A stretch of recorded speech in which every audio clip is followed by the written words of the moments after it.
Okay, I just want to make sure all of our poets are here before we begin.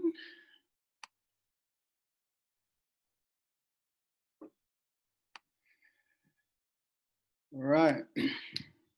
So, good evening, everyone. My name is Craig Smith. I am the director of the Blue Flamingo Literary Festival.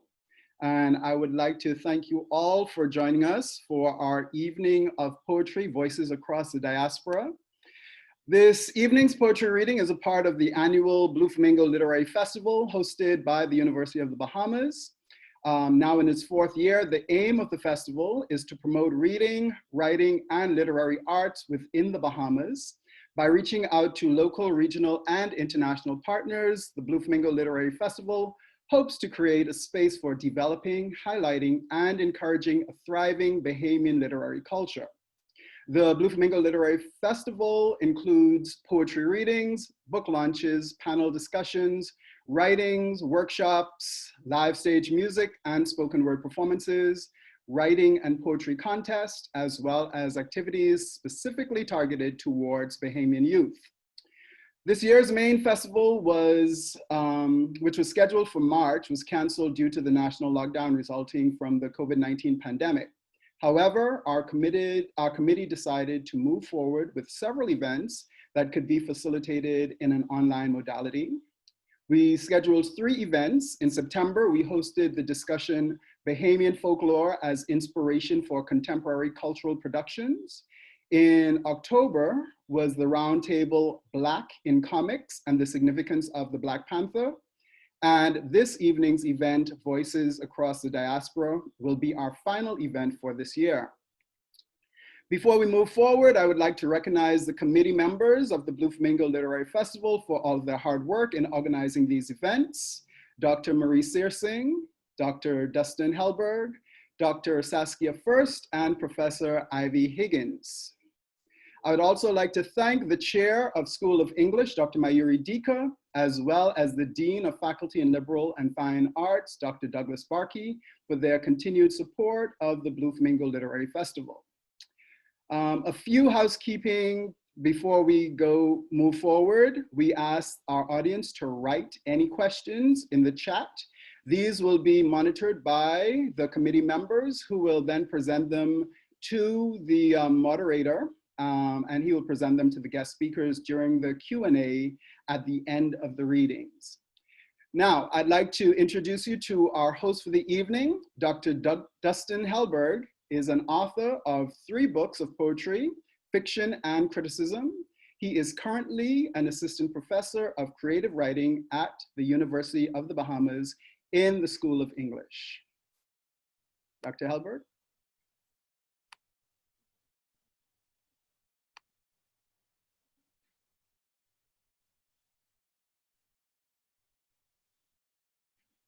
You have to unmute yourself, I think. Okay, it's working now, I think. I can hear you. Okay. Thank you, Dr. Smith. Welcome, everybody, to an evening of poetry, Voices Across the Diaspora. I'd like to thank our authors for being here today, thank our guests joining us from around the world, and thank the staff and faculty at UB, which helped make the Blue Flamingo Literary Festival a possibility. We are joined tonight by 7 exceptional poets from the Caribbean continuum and beyond. We are honored to have them sharing their work with us tonight. As a polite reminder to our authors, we are limited on time, so we're asking you to please not try to exceed 15 minutes, even though the temptation might arise. I'll introduce each author in alphabetical order, starting with Fabian Badijo, if you are ready, sir. Fabian Badijo is a Nigerian St. Martin poet, scholar, journalist, director, and producer. He is the author of Claude, A Portrait of Power and Salted Tongues, as well as many academic articles. Badijo coordinated the groundbreaking 1982 St. Martin Festival of Culture and has hosted the long-running radio show Culture Time for 30 years.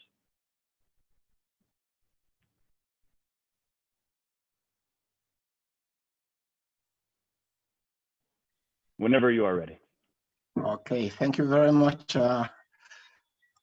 Dr. Helberg, and good evening. It's evening time here now in St. Martin. So good evening to everybody. And let me start off by just saying how pleased and humbled I am to be in the company of such notable and excellent poets and scholars.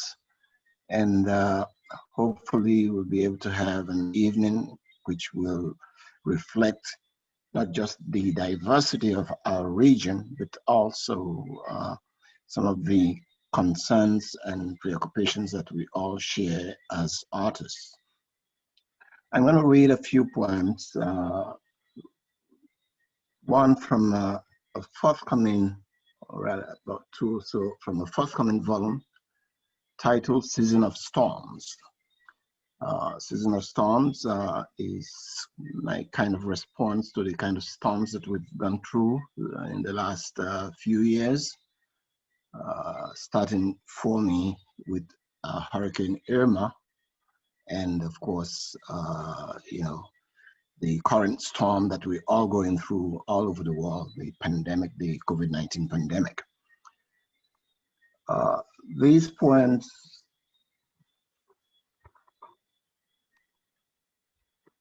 let me see. Okay, let me just go straight into them. The first one is called In the Silence of the Womb.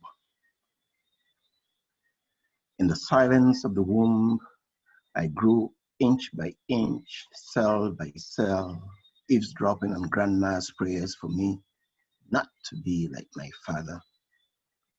In the silence of her womb, I hear muted voices trying to figure out if I would be male or female or even androgynous.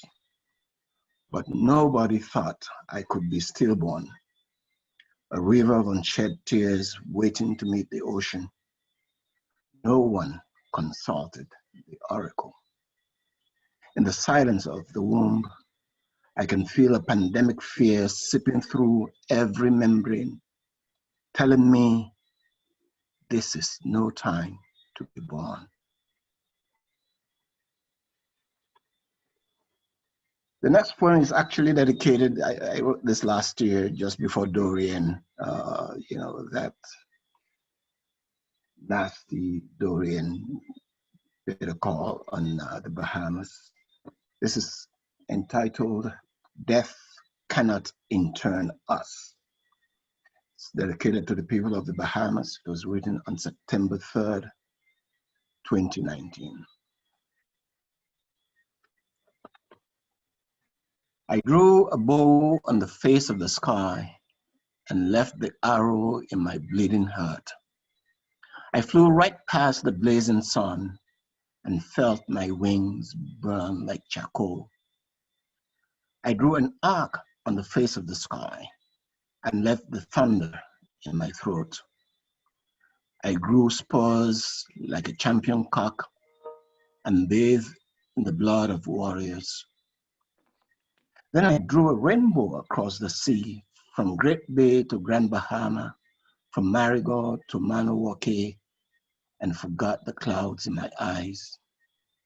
But we who have been branded by furnace fire and fuming sea, by roaring earth and raging wind, we who know the fury of hell by name, season without change, Louis, Lenny, Marilyn, Maria, Dorian, we who were born out of tragedy, who know that storms do not brew like coffee in warm water, we will not perish, for death and all its angels cannot intern us.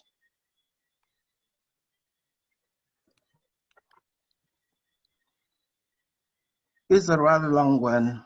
It's dedicated to the memory of Kamal Bradworth, who was, passed on earlier this year.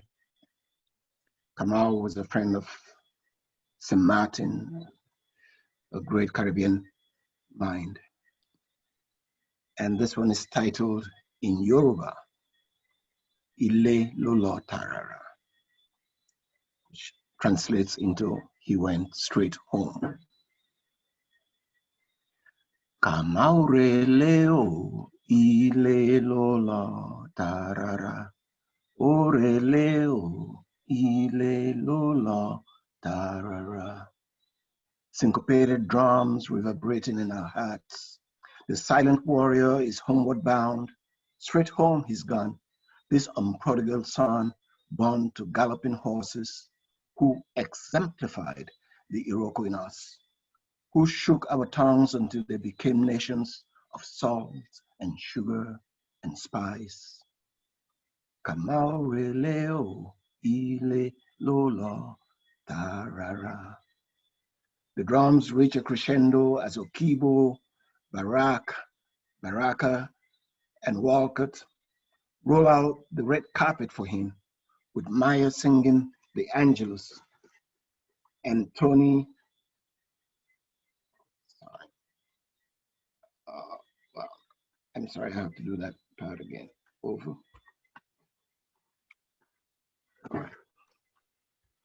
With Maya singing the Angelus and Tony intoning the eternal songs of Solomon, and Maya's trumpet dripping on Ray's pearly piano, while Brother Bob chants down Babylon over cornmeal porridge.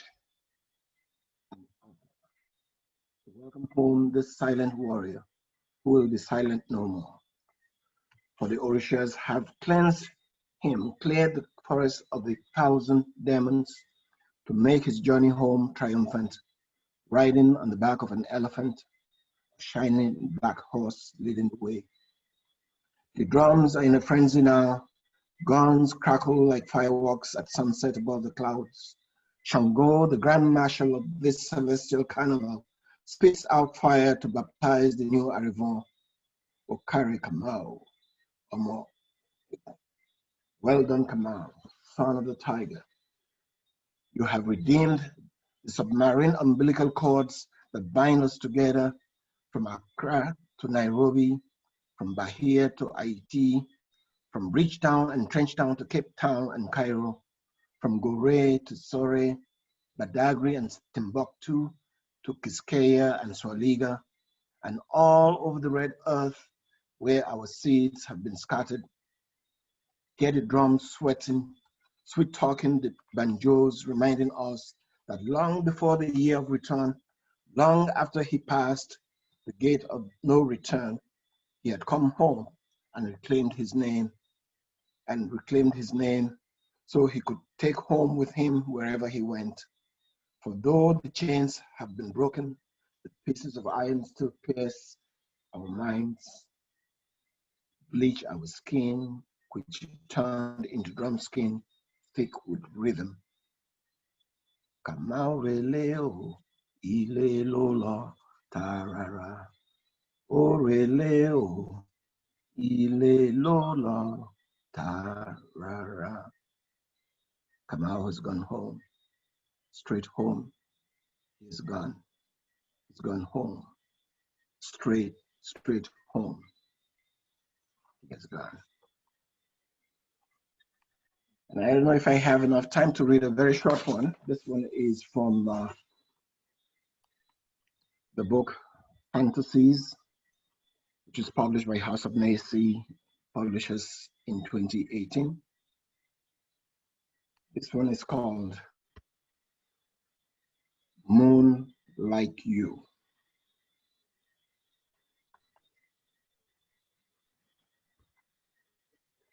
Did you see the moon last night, full of grace, waiting outside my window, a love song on her lips, waiting like you for me to come to her? And the last one I'm going to do is also from this book called Strip. It's a collection of actually erotic poetry, so bear with me. You know, it's a little bit risky. She dragged a dreadful shadow to my doorstep and shook it off on the mat. and then she entered like the stealthy evening breeze, dropped her handbag like a heavy load on the tabletop, and sank into the sofa like Goya's dame, reclined in comfort. There was no music but the beat of our lust, no liquor to quench our thirst, but chilled grape juice. She followed me. People are eager to connect and plug the hole that's left by them not being able to gather in person. Great. So they look into things like that. Look. Okay, I'm sorry. All right, that's not from my end, is it? No, that's someone unmuted. Oh, okay, all right, okay. Sorry about it. This is called Strip. She dragged a dreadful shadow to my doorstep and shook it off on the mat. And then she entered like this stealthy evening breeze, dropped her handbag like a heavy load on the tabletop, and sank into the sofa like Goya's dame, reclined in comfort. There was no music but the heat of our lust, no liquor to quench our thirst but chilled grape juice. She followed me to the kitchen, and the heat between us melted the ice in the freezer. Back on the sofa, she had unzipped her blouse and eased off her skirt while I stumbled out of my trousers. Before me now was Goya's dame, undressed. Before my bedazzled eyes, Oya, Shango's lover, oiled nymph-like skin ready for the offering. Nzinga, Nefertiti, Moremi, all rolled into one on this canvas of passion. But she wouldn't let me near her G-string. Thank you.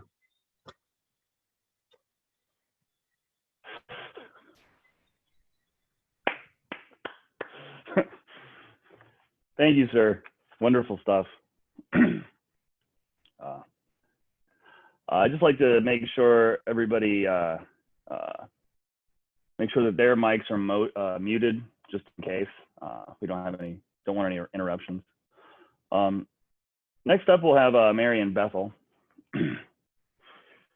Marion Bethel is a Bahamian lawyer, poet, essayist, and short story writer. A former Michener, Cave Canem, and Radcliffe Fellow, she is the author of Guanahani, My Love, and has also completed a documentary, Womanish Ways, Freedom, Human Rights, and Democracy, the Women's Suffrage Movement in the Bahamas, 1948 to 1962, among her many, many accomplishments.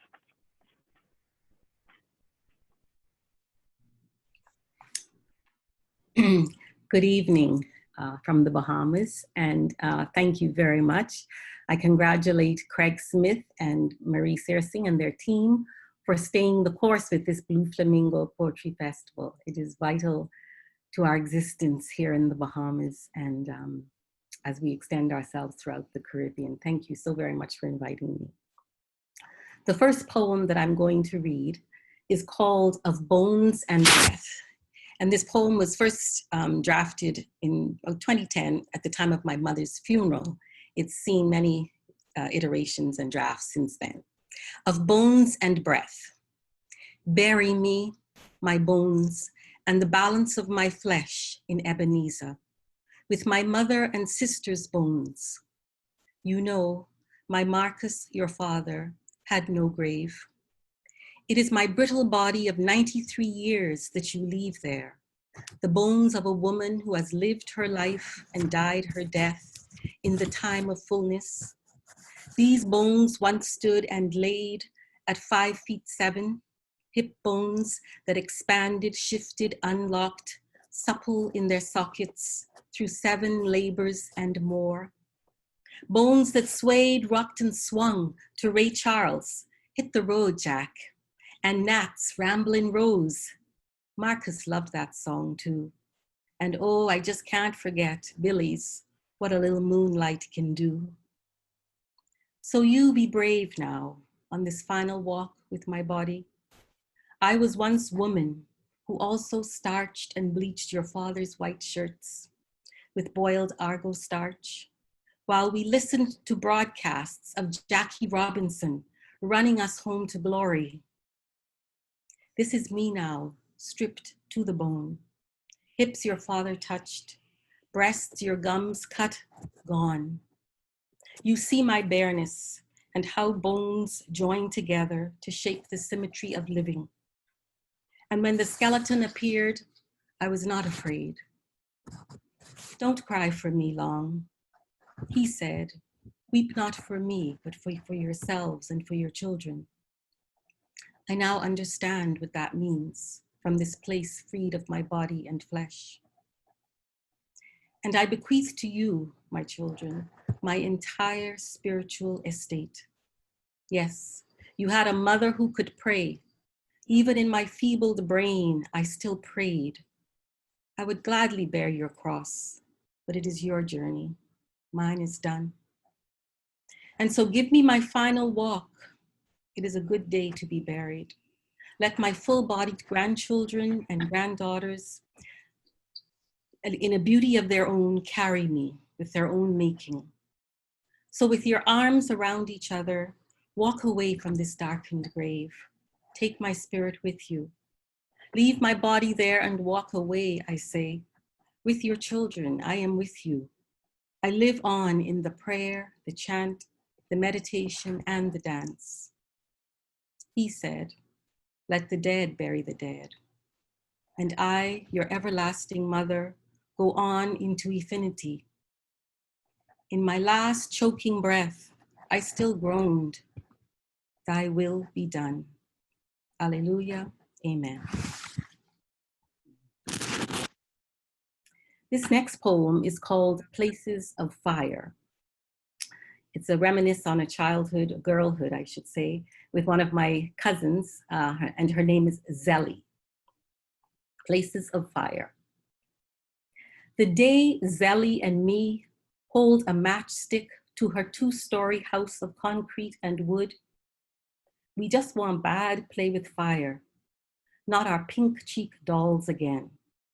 To dance with the devil himself, see how he lived for ourself and where.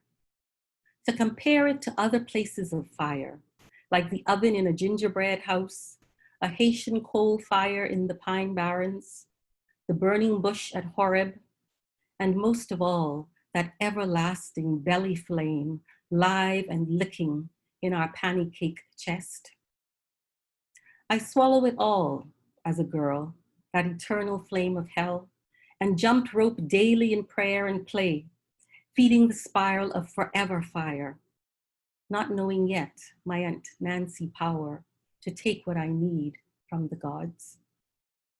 Believing in the Holy Trinity as we do, Zelly and me invite 3 billy goats gruff, Mama Bear, Papa Bear, Baby Bear for her, the 3 pigs for me, and for Christ's sake, the Oriental Kings, and Shadrach, Meshach, and Abednego for everyone else's salvation. Cinderella say, no, not me, girl. No, between sweeping ashes all day, hell no, just hate places of flicking fire. So Zelly and me is just we 2 girls at the great fire of our lifetime. We shut Goldilocks up in the dolly house. And he, comic as ever, always grinning, in period costume, the devil that is, come off real easy like a paper doll from atop the red devil matchbox, in hooded red overalls, pointed ears, cloven feet, a pitchfork at ease. When we strike up the matches, sulphur and sparks took us higher, but wasn't no Guy Fawkes bonfire, nor weenie roast on Adelaide Beach, just billows of black smoke soaring, smoldering stratus clouds in our face. That day, we see Bedevil jump in the ring, show us all his best backside motion, then limbo low under the fire and gone. Christmas, following the great ball of fire, we don't light our pretend fireplace where I live in a clapboard house, prize wood for the devil of a fire. And Santa, don't come down our chimney that night. I preach a hail of brimstone to my pink cheek dolls. This next poem is called Nina, 1984.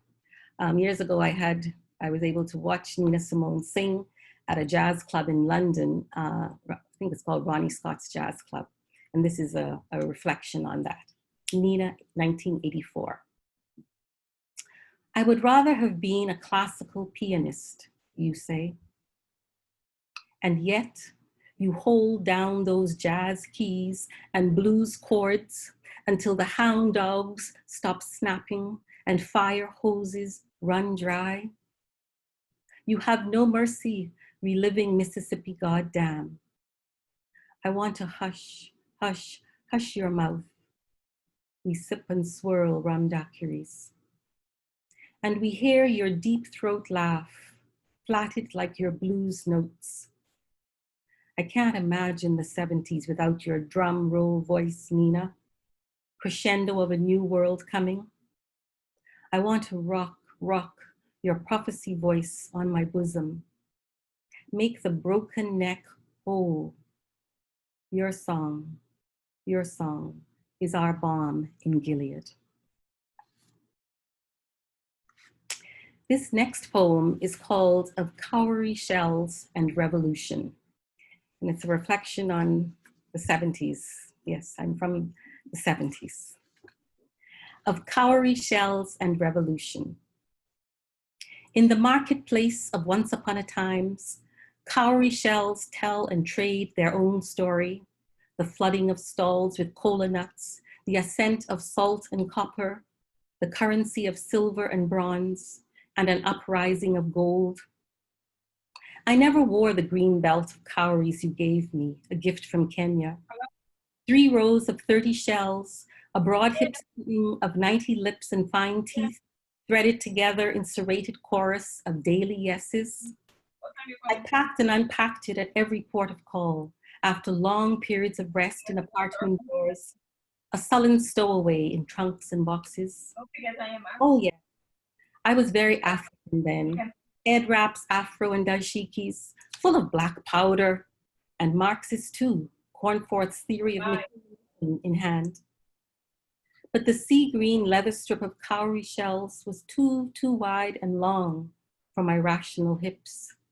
A black is beautiful clash with my dialectic pose. This gift to me, more worthy of the waist of a daughter of Yamaya, possessed by the bass drum. It was not fit for a artist and lover of Al Green's Let's Stay Together in falsetto. Draped over outstretched arms, you brought it like a deaconess's stole, or a sling of Mau Mau grenades, or a snake in concertina. You wrapped the belt around me, your fingers in touch with each and every lip. I come to the belt, curled now like a dried banana. Some 30 years later, I rip out one row of dry wrought thread. The shells bounce and chatter on the floor in rhythm. I was unwilling, in the late 70s to stop and listen to the sacred story of the whorled lips of a fine-toothed shell that housed, once upon a time, a sea snail. This last poem, I hope I'm still in the time, is called We Were Terrestrial Once. And this is a reflection I made on some whales that were beached in the Bahamas several years ago. And I tried to reimagine what it would be like to be a beached whale. The sand felt sandy and loose until bone and muscle grow heavy, sight short, breath shorter. Small waves now lap at my mouth and against my slit. Out of my mind, I am with the smell like fresh seaweed of our glide deep and slow, our belly to belly glide south to the tongue of the ocean, off the Andros shore, where I lost you, dizzy with sonic ringing, bang, buzz, boom, deep in my ear, calling me to shore.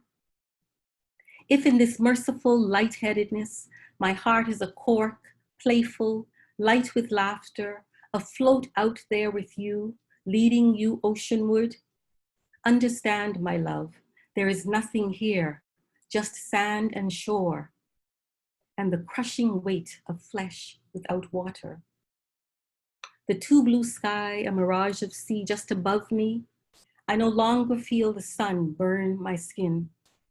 The deep, deep, where we fluke flapped and flipper flopped in love, we breached for each other and dipped and dragged our flukes like drunken oars off the Nantucket shore, while the tourists gasped. That deep, deep is so far away, many muscular tail flaps away, and an oh so slow deep swim in easy drag and glide with you in pitch cold and utter blackness, your whale breath in my lungs. Thank you for the guard of honor, our humpback podmates you bring to steer me back to you.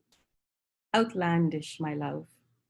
I would, if I could, just roll over, roll to you, roll all over you, and suck another barnacle and another from your throat, eat squid from your tongue.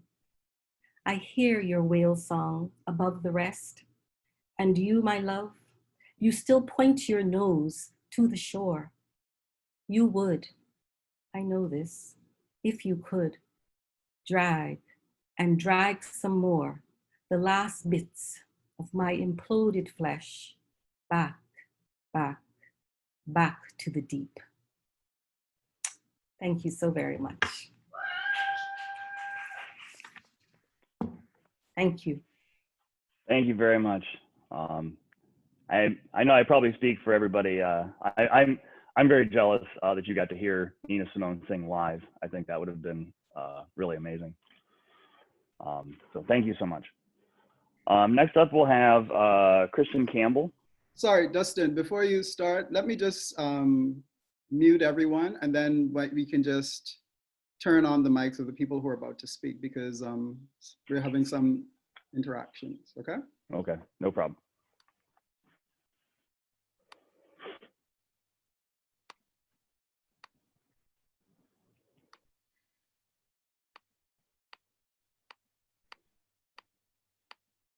All right.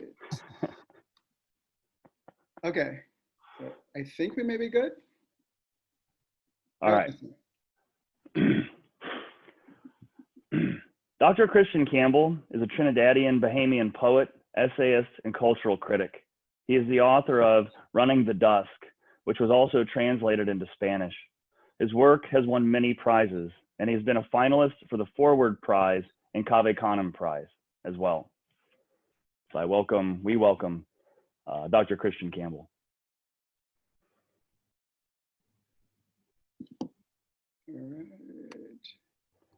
All right. All right. Okay, I think, can everybody hear me? Yep. All right, good.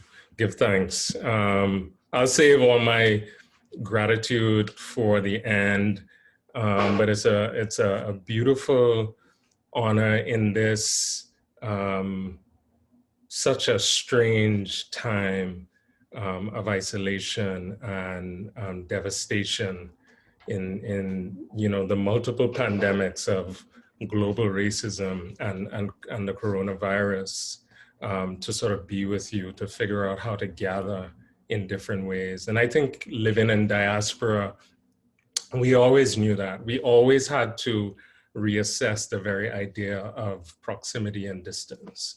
So anyway, I will be obedient and get to my readings, and maybe disobedient, because I'm going to read an excerpt from an essay, a lyric essay, and then two very short pieces. So I'll just say briefly, this essay is especially for those of you who love running, and it's called The Penn Relay Carnival. Technically, I'm American, said a young woman to her mother to explain why she was cheering for the US in this race. She loves Sanya Richards-Ross. She had the Jamaican flag tied around her braids like a headband. "We still love you and your Jamaican parents. Yes, go girl," an older Jamaican lady behind me cheered. Sanya Richards Ross, an iconic US quarter miler, was born in Kingston and moved to Fort Lauderdale when she was 12.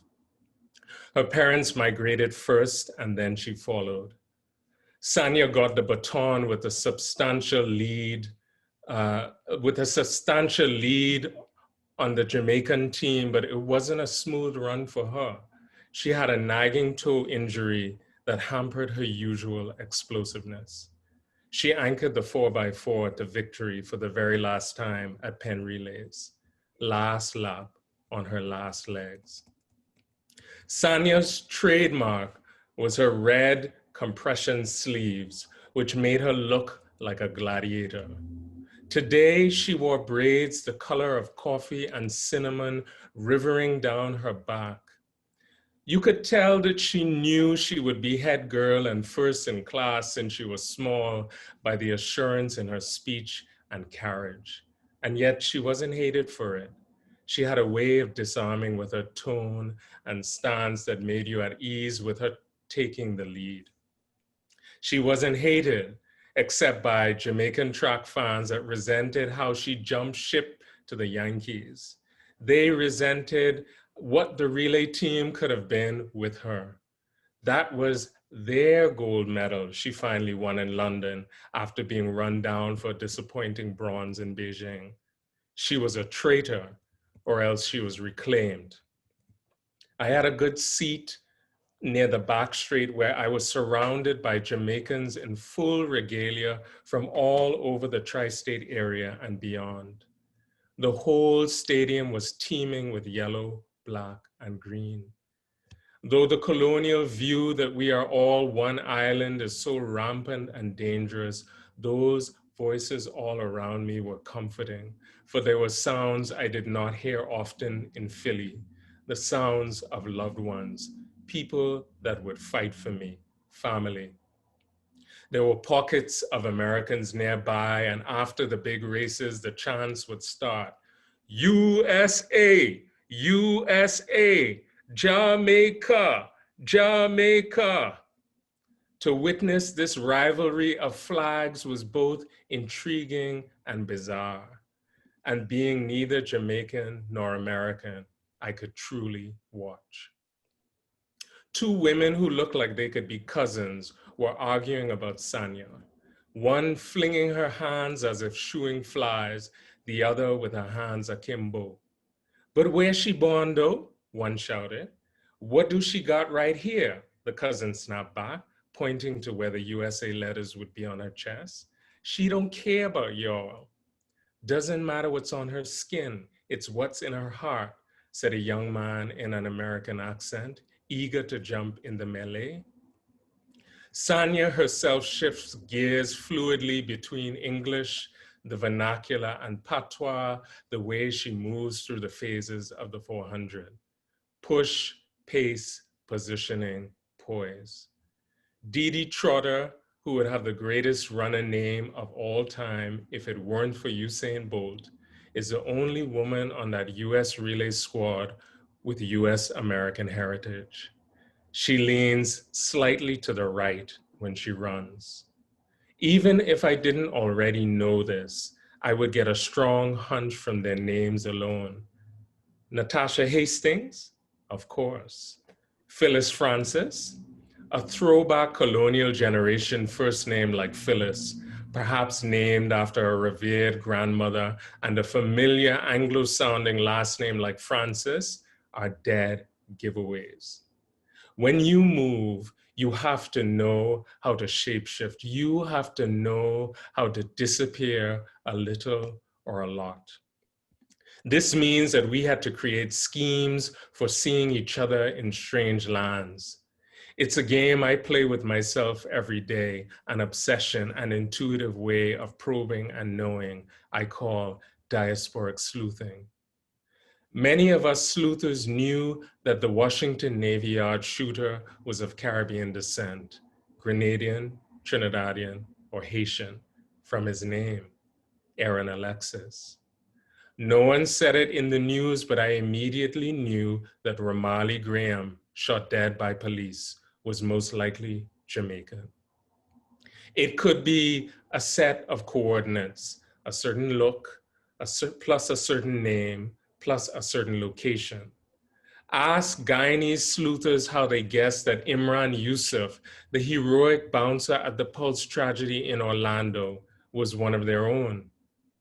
If you have a last name that could be the name of a saint, George, Paul, Philip, Joseph, James, you could be Indian from Kerala, of Syrian Christian background, or you could be Caribbean. If you are a person of African descent with a Chinese name, you are under review. If your last name is Prasad, sweet corruption of Prasad, you are rooted in Trinidad or Guyana, nowhere else. If your first name is Merle or Lorna or Yaimara or Errol or Felix or Keston, you cannot hide. When controversial sprinter Marion Jones won her first Olympic gold medal, now returned, she took her victory lap waving both the American and Belizean flags. But we knew this. Her name is Marion, after all. Justin Gatlin, another controversial sprinter and the fiercest challenger to the fastest man on earth, is on the track for the next relay.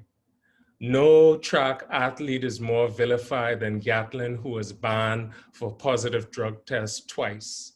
In interviews, he is often defensive, hurt, on edge, vulnerable, and at times charming. His infamy, as much moral as it is corporal, overshadows his gifts. Gatlin is a powerfully stable sprinter, an efficient sprinter. His shoulders center his propulsion so as to ensure little wasted motion, and he can lift. His stride power is sublime. He bares his teeth and his face trembles when he runs. The efforts to annihilate himself, what they said he was, the efforts to be reborn. Can one outrun shame? It doesn't feel safe how much he gives. And so it is he who would be our villain, our Iago, the one we love to hate. It seems essential to his power, our hatred. It gives him an ugliness and a beauty he could use. We had no choice but to hate him. He was a drug cheat. He lacked contrition. He damaged our sport. He threatened our goal. Goddamn thieving Americans. But we were so committed to our hatred of him that in there was a kind of love, which hate always contains. We loved him in hating him because whenever he spoke, we could see what he looked like as a boy. We loved him because he carried a burden we could feel. We loved him, our Iago, because we needed him. Without him, our bolt couldn't be the God that he became, our good God with winged feet, our Shango, our Legba. We needed Iago to be the devil so we could wholly have our God. And so we loved him without knowing him. Iago paces on the track with closed fists. He struts and hypes the crowd, gets the Yankees going. The relay is about to begin. I'll stop there. I will jump a little bit. Perhaps the greatest relay runners are able to quiet the ego enough to vanish into the larger structure of the thing. In the split second when the baton is touching the hand of both the incoming and outgoing runners, they are conjoined twins and the baton is a bone. The baton is a bone and each runner a leg of one beast. Dickinson could be a beast at times and her poetry is full of batons. A dash can be a baton. one to another. Each dash I write is a baton. When you move, you have to know how to shapeshift. You have to know how to disappear a little or a lot. You could leave Georgia a Black woman and come to Philadelphia white. But the best passe blancs, the great con men of colonialism, are the unseeable ones, the ones we have never heard of, the stories we will never know. The art of passing is about sleight of hand. The baton must disappear into another's hand like sounds you once knew how to make. When Grandmummy passed, she broke a branch from the silk cotton tree and went with that stick back to where she came from, to Moruga, and then Venezuela, and then Colombia, and then. Metaphor, we know, is rooted in transfer or carryover. A relay. What happened to the people of Philadelphia was not a metaphor. When I hand over the baton, I become the next runner. I transfer, I pass. The relay is all syntax of track, order, structure, formation. Quatrain of hands and feet, heroic and elegiac little hymn of limbs. To become a relay, you must become a factory. You must become the track itself, which is cut like a clock. Julian Forte shouts at Rashid Dwyer to communicate when to connect, when they become the same creature. It takes mercy to hand over yourself and to give back the open hand. What Mike Rogers handed to Justin Gatlin was neither a gun nor a bomb. It wasn't a police baton. Often the mind goes running, but no one takes the baton. Okay, so, and I'm watching my time. I just have two very short pieces that I have to read in honor of the late great poet Paul Celan, who was a Jewish poet and one of the greatest poets in the German language. And he was a Holocaust survivor. His parents were killed in camps in the Holocaust, and he was a refugee and moved to Paris and became a poet and published there. But he also eventually committed suicide by jumping into the River Seine. And his centenary is this year. On November 23rd, he would have been 100. And this past April was the 50th anniversary of his suicide. So two short pieces in honor and to and through Celan. Angel, did you intend to dissolve when you became one with the Seine river flowing from your hair? Having a body is hard. We must change every now and then. But who can fight the mind dissolving like salt, self-immolating with water to strike this hell of a world? Not honor nor shame, but one thing to possess utterly. You're going, yours, the wind self-fooling with the pages of Holderlin, like us, in fixed virition, left behind. Nothing we made, took nothing, taken, we were nothing, no thing, no thing, noting, not a thing, nothing, a nothing, another, nothing, nothing, notting, Nathan, nothing, nothing, nuff, nonce, not once, not one, none, nothing, my nom, non, nan, anon, nothing, nil, zilch, nix, nix, next, nullement, nowise, nout, not, nobody, nobody, nada, nadir, nadar, natal, nothing. Nothing was enough.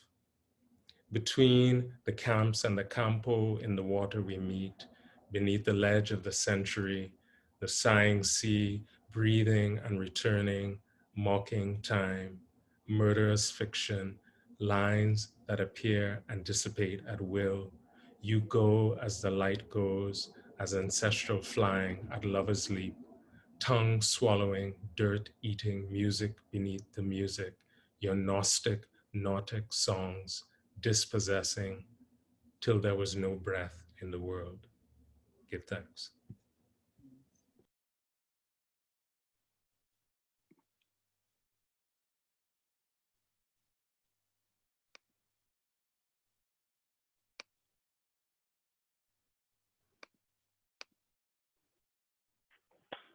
Thank you. Had some muting problems there. Thank you very much. That was really great. It's always nice to hear Paul Celan brought up. He's a transformational poet. Anybody who reads him is just instantly mesmerized by him. He's also one of those poets that everybody should go learn German in order to try to then not understand his poems, because they're very, very difficult, even in the original. So thank you so much. Next up, we'll have Kendall Hippolyte, or Hippolyte, sorry.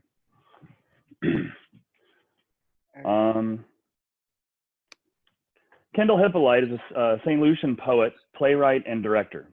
His sixth book, Fault Lines, won the Bocas Poetry Prize in 2013. He has written 9 plays, 3 of them published, and directed numerous productions in more than 40 years of theater.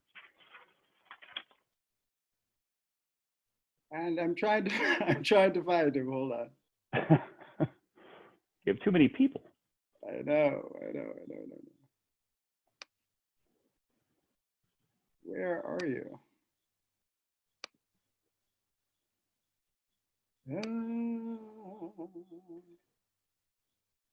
I don't see him. He was here earlier. He is here, Craig, between Daniel Clark and Princess Pratt. What page is that? I'm not quite sure, but I will unmute. So I'll just unmute and he can go ahead. okay. All right. He should be.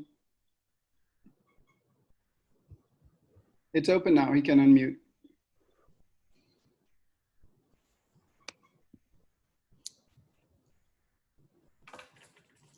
Page 2. Okay, yeah, here you go. Where's your camera going? Okay, you see me? I'm not seeing myself. I think your camera is off. Oh Lord, what do I do? At Bottom the left, bottom left. bottom left.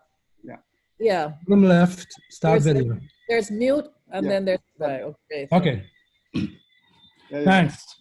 Yeah, me and technology have this weird relationship, you know, we just don't get on, so yeah. Okay, after that brief delay, I'm just gonna jump straight into things. First one I'm gonna do is called Fashioners of Progress. It's a piece I tend to dedicate to, like, you know, so-called leaders and whether it's in politics or whatever, who take the Caribbean down strange paths. Yeah, I spell fashioners F-A-S-C-I-O-N-E-R-S, just to make the connection. Okay, Fashioners of Progress. Because you do not heed the voices of our imagination, neither the tongues of trees nor the utterances of poets, earth will erupt in a conspiracy of poetry and nature. Earthquake and the landslide will snap and grind to rubble your bale-high idols of concrete and metal. Fire will shrivel the prefabricated palaces, swelling like boils on our inflamed land. Wind will shatter the thin cocktail glass illusions of our progress into glittering dust, scattering over the ruins of casinos and the high-rise cemeteries made low. The sea, gnashing at our degraded shoreline, will foam corrosive spume that will dissolve your headstones. They will return to sand. But the poet's words will last. You will hear them prophesying in the hurricane, their warnings in the night sea whispering towards your chambers. It will be the poet's words coming at you in the thundering sermon of the landslide, in the revenging wind swearing down through the valley, in the crackling of the sun gone wild. And when the earth has had her say and retribution, afterwards, in the green time of healing, there will be other words given to other poets. They will be precious stones with healing properties, mixed with dirt, folded in leaves, and used as poultices. They will protect the children who recite them. But these words now are for you. David stones, found at the river of reflection and gathered in a poem ready. Come, fashioners of progress, come.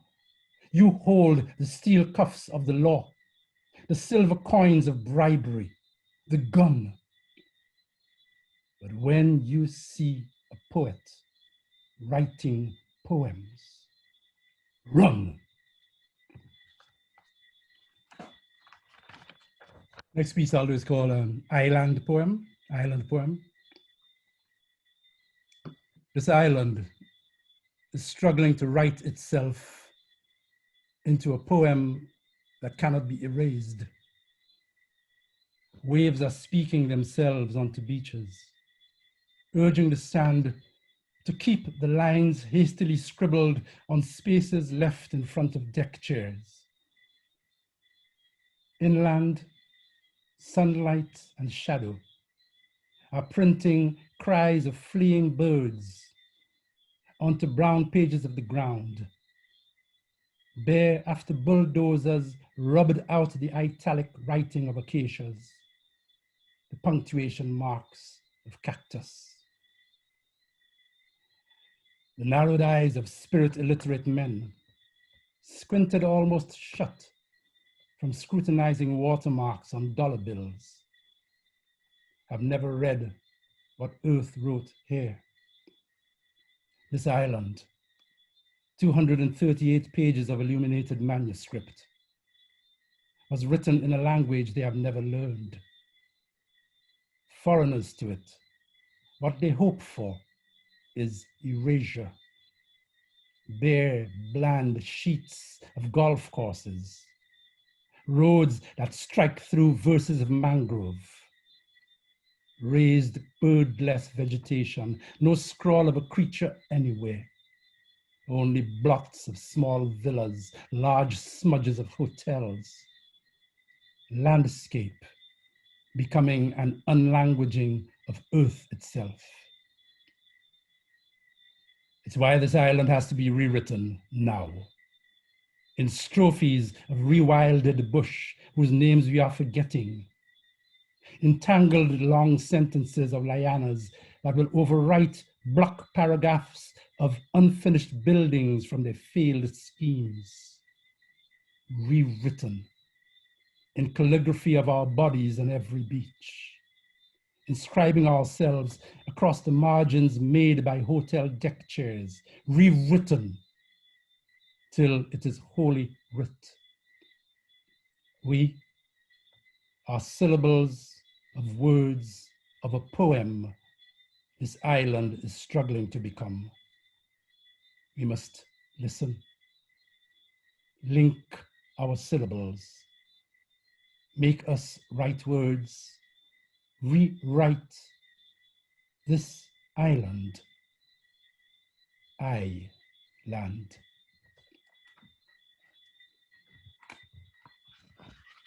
This is called Paradise, and it's an experience that all the islands in the Caribbean that depend on tourism, we know this all too well. It's called Paradise.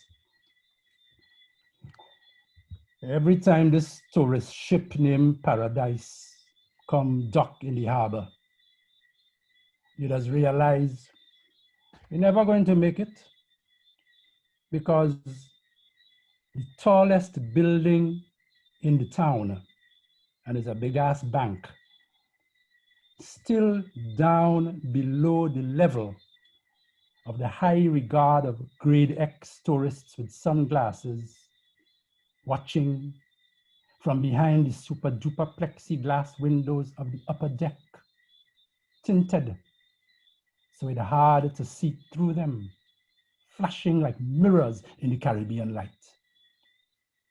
And all the surrounding hills and houses in them looking so damn small. The super duper sunglasses watching, looking down on bank, on busy Main Street, on people, scurrying up and down as if they have to do their business fast before the good ship Paradise leave. Again.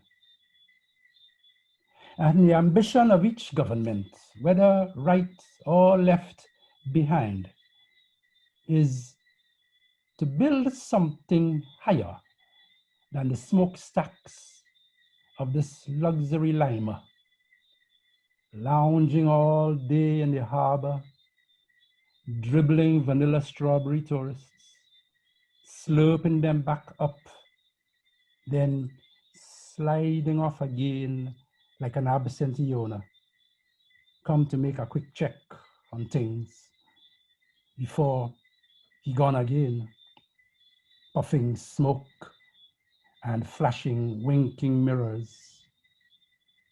Paradise, going elsewhere, gone.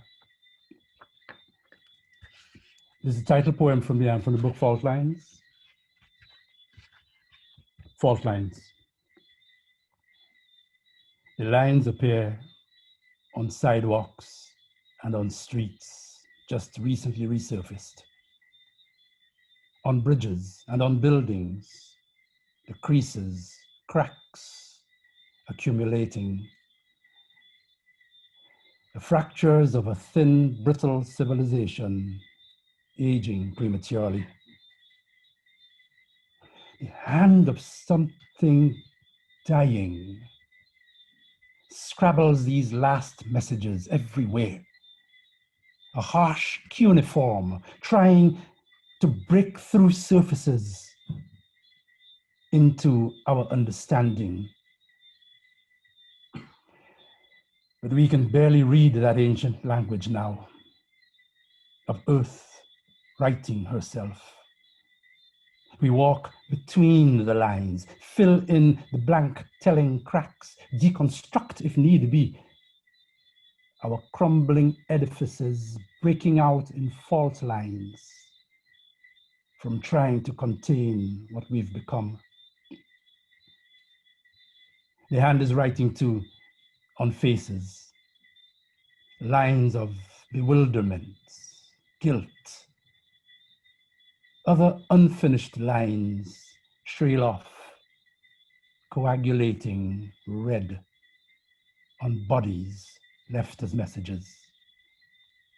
Torsos punctured with the exclamation marks of knife wounds, the full stops of bullet holes. Final sentences marked on faces of those who used to be too young to kill or to be killed. Something is desperately writing a threnodic poem to us, hoping we will read the lines appearing on the sidewalks, streets, bridges, buildings, bodies, faces. But we do not read. And what hope for a poem like this one, struggling to translate with nothing but words these dark fault lines of our disintegration into poetry. This next poem is actually it's actually for Christian. Christian, when I put this on Facebook, and Christian gave me what for me is almost like it's like an ultimate compliment. He said Carter. He said Carter. So the poem is called The Kingfish. Thank you, Christian. The Kingfish. The question I am is the hook that has caught me, lifted me out of the sea, is what I thrash and flail to rid me of. And yet, the hook, the flesh, the fighting to be free are together joined, all necessary. Straining to leap beyond the hook's haul, to reach past pain. I leave what I thought, my element, and feel the touch of light directly. Only a glimpse, only enough just to see who asks the question into me of what I am is who I am. And then I'd fall again into the unlit sea. Two more pieces. Oh, I'm lying. It's the last piece. This is for my beloved son, Daniel Mamoyai Hippolyte, who's 24 and is such an absolute blessing, changed my life completely. So this is for Daniel Mamoyai Hippolyte, and it's called Mamoyai. Mamoyai is an Amerindian word from the Warao language, and it means given unto us, because he's an incredible gift. Mamoyai. The child is sleeping, folded in among the brown boughs of my arms, and a promise formed beyond the language, drawn upward like sap through a pith, stirs through me. In its slow course, I feel a vow so deep, it does not reach the flower and fade of word, but leaves me steeped, resined in its truth. Because I wish this child, awake, a man, to know that he can keep lifelong the trust, the self-astonishing joy that he has now. And he can draw from them the strength to make his true path from the place I am to where he will become for his own child, a tree. I vow these boughs will never break. Thank you.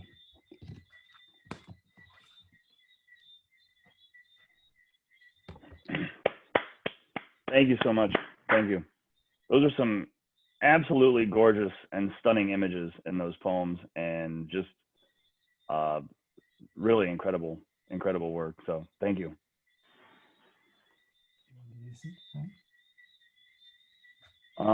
Next up, we will have a fellow Midwestern poet, Dr. Simone Savannah.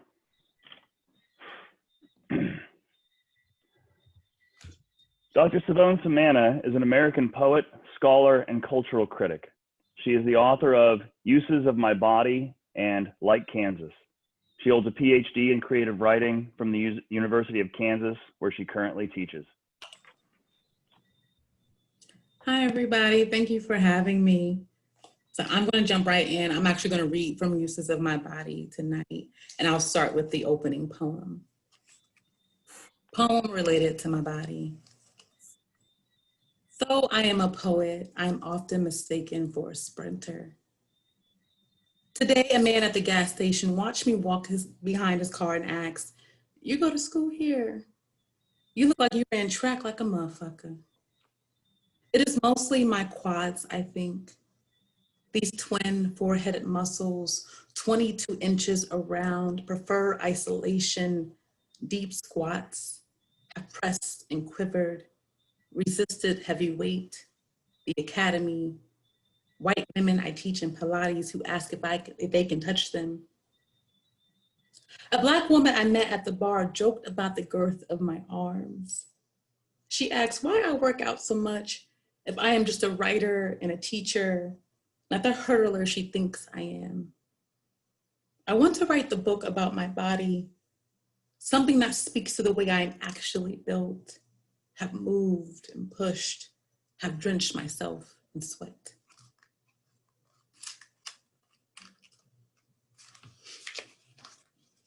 Body dancer. For years, I was a dancer, learning to use my body from a tall brown woman named Miss April. She's the first woman who taught me to isolate my hips, to lift my sternum, to balance the chakras with breath, to balance the body in flat backs and jazz turns. What a coincidence, a few weeks ago, I found her on Facebook living near Kansas City. I want to know if she remembers me when I began and when I quit all of a sudden in the middle of her summer intensive. I want to ask her if she could teach me again to be whole, give me permission to leap, to exist between vinyl and page and sound and body and grit, to sweat my yearning. My mother is dead. The one who sold her 2 African print pillows is dead or died too soon. She stopped sewing with her hands and her breath. And I don't want anything or even my own body to stop me the way my mother is stopped.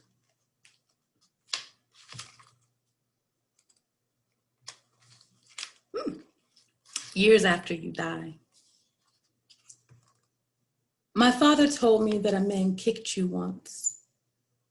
It was hard enough to put you in the hospital where he told you he wanted to put a bullet through the man's head once he found him.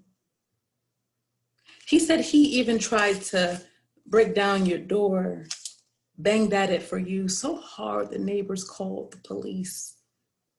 He had to hide somewhere in an alley in the dark, all because he thought some other man was up there with you. He was always with you, even when you were with someone else. My stepfather, for instance, whom he is angry with for having babies with you while he was away in prison. You were once a security guard, but at home men broke you again and again. The man you sold dope for broke you. My grandfather broke you. My sister's fathers broke you. My brother's fathers broke you. The doctor broke you open. There is something you wanted taken out of you, I think, something as quick as the breath. You gave birth so many times, it was easy for you to die. In April, I visited your mother's grave. I know you went looking for her in Cleveland the year after I was born. Your mother's grave is mostly brown grass. There is no headstone to identify her or to say how long she lived or had been dying. The attendants put out a purple flag with her name and plot number that I took home and placed next to a photo of you. Do you wonder what she thinks of you now, dead at 2? Your daughter looking for you for some garden of yours. Do you think she says something about the way men tell stories now that her body has settled in hard ground? Or about how much she ached and ached? I don't know if she actually ached. I know something must have driven her crazy the way they say she went crazy. You and I could be sisters, how long we've been without our mothers.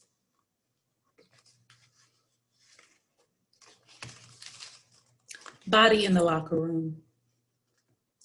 In the locker room, we are all naked or beneath white towels. Towels too small to fit my thick ass frame, so I have to tie the white towel mostly at the waist and let my brown titties bounce out loud in front of white women in mirrors. In the mirror, I am the only Black body. The 2 Latina women tease each other. They tease each other's brown bodies, say to each other, "You white as fuck today." Replace brown for pale and talk about tanning as I laugh and polish my tender brown skin with coconut oil and take down my hair. The white woman next to me asks about it. She asked how long I've been growing it. Says she has always wondered how Black women do that shit, tie their coarse Black hair in knots. She asked if she can touch it. I tell the bitch no, and want to ask her if she learned that shit in white women's studies. I want to ask the bitch if she went to college, if she took her white body to college, if she knew Black women don't play that shit. She asked why I'm so angry, like all she wanted to do was touch. And I forgot to introduce that poem. I used to have these really long locks down to my tailbone, so cut my hair off just recently, so that poem's a little dated. Like one for having. Sometimes it is the yellow spotted bananas on my refrigerator that make me think of you. Not for your touch or for the chocolate, but because of the time you went to work and left me at your place, so that if I got hungry, I could have anything I wanted. I thought if you had bananas, I would crump dance in your kitchen. But no, you did not have bananas, so I ate your peanuts and drank your last bottle of water, thought about how you said I could have anything. I wondered if hunger is why women get married, not for the bananas, but for the company and for the having of absolutely anything. I wonder now the hunger is why men send me strange messages about how they want to spit in my throat or call me baby or sweetheart and ask me to say what I want to do with their dicks in my tongue. I have only wanted to eat you and ripe bananas, and sometimes only want to eat you and I dancing in your living room, taking shots of Red Bull and 1800. Like you have no idea. I conjured you.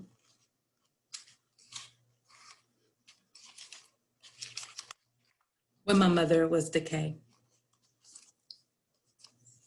On the morning of her surgery, my mother picked me up from my cousin's house and gave me Oreos, a parting gift. As if she knew she was going to die, but she didn't die immediately. That day, my family and I saw her new body, still large and brown, and her eyes still big and sleepy and numb from the anesthesia. We had expected the surgery to work right away. We did not expect her to stay in the hospital for 7 months, for her ankles to swell, the medical socks, the smell of decay and open blisters and gauze when her left breast hurt rock solid and black. We did not anticipate the amputation, her long breast as removable, the use of skin from her thigh to cover the phantom complication of fleshy white. My mother told us she wanted her flesh gone, her stomach the size of an egg, her thighs gaping, and her body so slim and tender, it would slide from the bone. When instead her body began to loosen, when her skin began dragging slow and dry and cracking at the incisions, she still laughed, squealed, and opened her mouth so wide the wind knocked her head back. And yes, the men still came. They weren't particular about bodies or death or hospital beds. On the day she died, they all showed up demanding to be her husband on paper. T reasoned that he was the last to fuck her, but we chose my stepfather because he was the last to give her children. My mother said she would die when she was 36, but she was actually 37. So we delayed the wake and built a casket that would fit her body. We dressed her in white and sewed her eyes shut so the medicine wouldn't leak and disturb the congregation. The mortician said we needed to buy a sock and stuff her bra and gloves to hide her blistered hands. We buried my mother's body 8 days into September in the soil of a cemetery on 17th Avenue and ate soul food in the basement of the church and some at my grandfather's house, where he showed me a picture of my birth grandmother, dead at 37. And he said she was crazy, had drank herself into a closet to break and die alone. He said he was sorry he had given Tracy up. His limp and his heart were too heavy to help carry her casket, but he remembered holding my mother the day she was born. On the day of her death, the actual day, I watched my mother die for a while. I held her hands beneath the blankets in ICU while my aunt sung to her. They told her she could let go and go home if she wanted. When the doctor said she had less than an hour, I looked up at the clock above her head, then back at the blood seeping out of her nose and ears. My eldest brother and I left her body with my aunt at the hospital, still large, now shuddering, like she had just begun to fear the decay.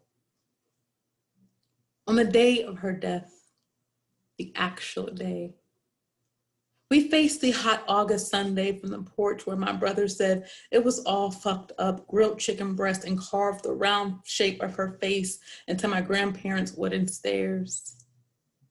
He left the porch for a Swisher and soda and returned with cookies. I thought she wouldn't die at all. But after my aunt called and after my stepfather came home with her things, her gown, and the OSU hospital cup with her lipstick on the tip of the straw, it became true.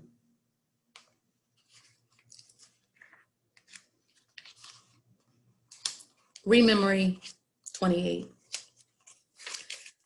After 28 years, my sister has come up. Her body is large and brown like my mother's. Her locks are palm rolled like mine. She cut them off when they became shoulder length. We discussed the dream she had about how heavy they made her. Tiffany and I were both given the middle name Nicole after our best friend, Nikki.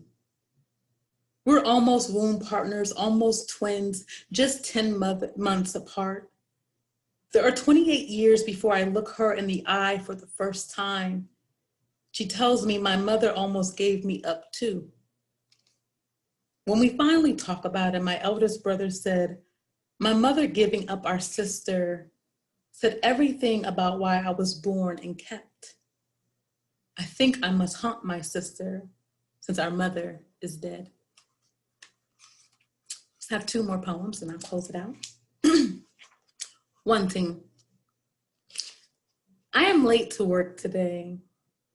I have wanted to spend the morning taking my time at the gym, taking my time to make love to myself. Each rep of a deadlift makes me feel so strong. At work, I pretend I can carry all tasks given to me without thinking about myself. The day I order a small power wand between meetings with students, I felt like I could do anything I wanted. Though I do ask myself, when will I have babies? Or just one baby? Or if it's really true that I want someone other than myself. And I'll close with my poem, Deliberate. Maybe she was deliberate. Maybe she wanted to die because her body weighed so heavy on her brown or her man. The surgery was never meant to work for her. Being beautiful, being Black and a woman is difficult. I must be deliberate, I know now. Men misread my dissertation, my poems, want to fuck me. Men ask me if I am a witch, if I know magic, because my oils and my remedies sit on my bathroom counter and next to my bed ready for use. I could heal at any moment, make a body soften, the uterus still with molasses and raspberry leaves. A man in Texas said, however, it is mostly my long hair and almond-like eyes that made him ask for me or demand I touch him, that my body is a prayer, the one where they won't ever do it again. But these days, I'm on my poetics so heavy, my anger so deliberate, I'm like, nah, don't touch me. And fuck the woman who spread my nudes across the internet, she can't have me back. Fuck the street that broke my mother because I grew up there too. The same men bother me, tell me I look just like her. In Kansas, and every white bitch that has tried me or has touched me. And the man who left me in Kansas loving him, I cried and I cried until he had a baby on me. And now I'm like, no, because once you call me woman and I know what commitment is. Perhaps I'll die unkept, or perhaps I enjoy being wanted dead. Maybe like my mother, whom I believe was so beautiful. At 8, I witnessed her staring into her vanity mirror each morning, applying makeup and perfume, listening to Blackstreet. We sung together, "Don't leave me, girl." And she left me. A psychic. I believe she anticipated her death, wrote it down for years in her journal, some erotic spell. My living, erotic, less about being wanted alive now. My mother refused to give me up the way her mother gave her up, or the way she was made to give up Tiffany. She doesn't kill me the way I made blood out of my first child who I wanted. Our wombs are not dangerous, wounded maybe. Fact is, B never deserved my children. He still wants to come in me, even if it means I have to do it again. Thank you all so much. Thank you so much, and thank you for being here. And to anyone who's, thank you for sharing that with the death of your mom. Anybody who's lost a mother, it's just devastating, despite being natural, and still is just utterly, utterly devastating. So, thank you so much.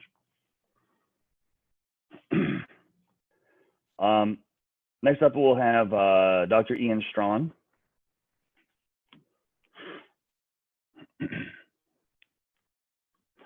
Dr. Ian Strawn is Vice President of the University of the Bahamas North and Professor of English. He is the author of the novel God's Angry Babies, the academic work Paradise and Plantation, among many other books, and has his work anthologized in New Caribbean poetry. He is also a producer and director of drama, TV, and film. Good night, everybody. Thank you for inviting me to participate in this wonderful event. First poem is entitled, I Must Share These With You. Here then is the crux of it. This wave of guava that embraces me in the backyard, this melody of sugarcane makes me shut my eyes, this mellow coolness of the avocado on my tongue. This terrible delight of salt water about my shoulders. Here is the crux of it, the joy I feel atop this hill, watching sea tickle reef. This giddiness that comes with the coconut water spilling. This sloppy pleasure I take in the sugar apple, this fearless gallop on the crabgrass, laughing. Here, Black woman, is the crux of it. I must share these with you. The man in the bed. Is a man a strong, tall tree, his arms branches that shade the little ones? His legs bold black trunks that laugh at wind? Is a man a strong, tall tree, his arms branches that give fruit to the little ones? His legs bold black trunks you can lean on and rest. Close your eyes against the scowling sun. Yes? Yes. Then who is this in the dying bed?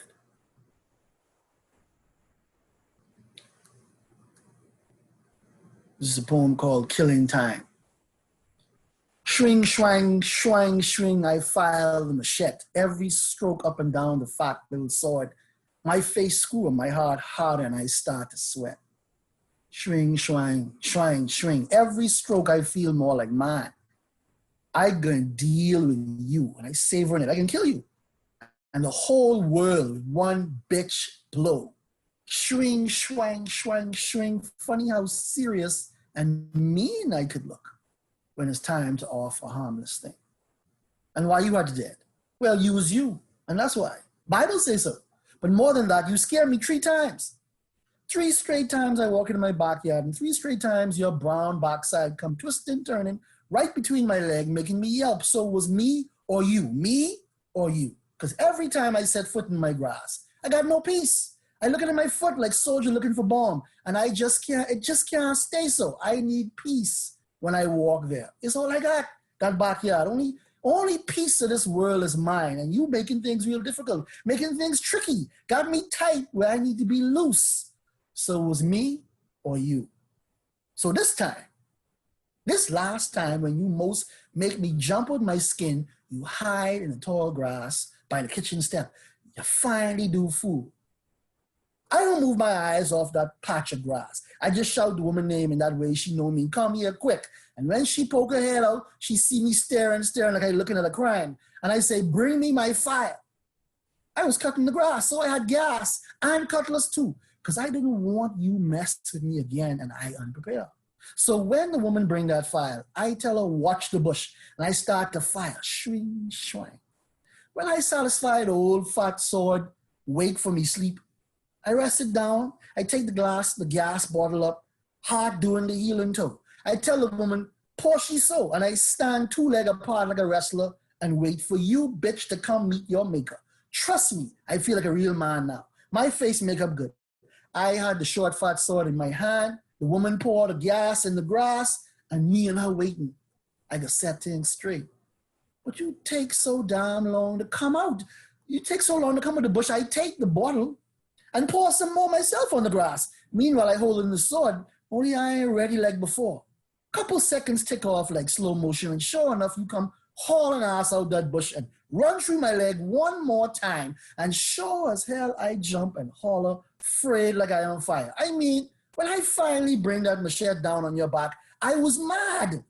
Mad because you scared me good. One last time. See me jumping and swinging all at once, trying to act like that's how you normally just kill snake. I finally chop you in half. I cut off your head, but watch you. Your tail now dance back in the tall grass to make things hard. Days after that, I still watching my foot in the backyard like soldier looking for bomb. You dead, but you in my head. I still ain't walking easy, still ain't walking light. Everything's still tight. Weeks pass, I still looking for you, still watching. And you long dead. Dead and laughing. Caribbean Odyssey. I too strong. Home is in my waist. I don't die, though they put me in a grave. I come up again. I carry home in my hips. I carry it like a gourd in my hands, on my head. Lies can't steal home. Home is in my feet. Make space. Big sister, that's me. I claim the waves. I claim the sand. Make space for me. Make room for us. We have a new home. Mama Earth is with me. Papa Sky is here too. Watch me dance. Watch me stretch high enough to beat the sun like a drum. Boom, boom. Make space for me. I carry home in my breast, in my waist, on my shoulders. I call in the old people. I bring in the ghosts. I open the door for them. I crossing over. I open the door in the moon. I soon shake my head like I'm crazy. I soon grin at the stars and cross my eyes at you. You can't fake this. You can't dance this. Old ghosts and white rum make this strong, make this magic. Old ghosts in my foot in the rum. Gum, gum, gum, gum, make space. Sun hot, we don't care, make space. This road is we on now. This square is we square. Who you is? Just me now, make space. I carry home on my hips. Sun hot and we don't care. This dance like fire. Sun ain't nothing. If I hide my face, you just gonna know it's me. Love this. Love me. Love you.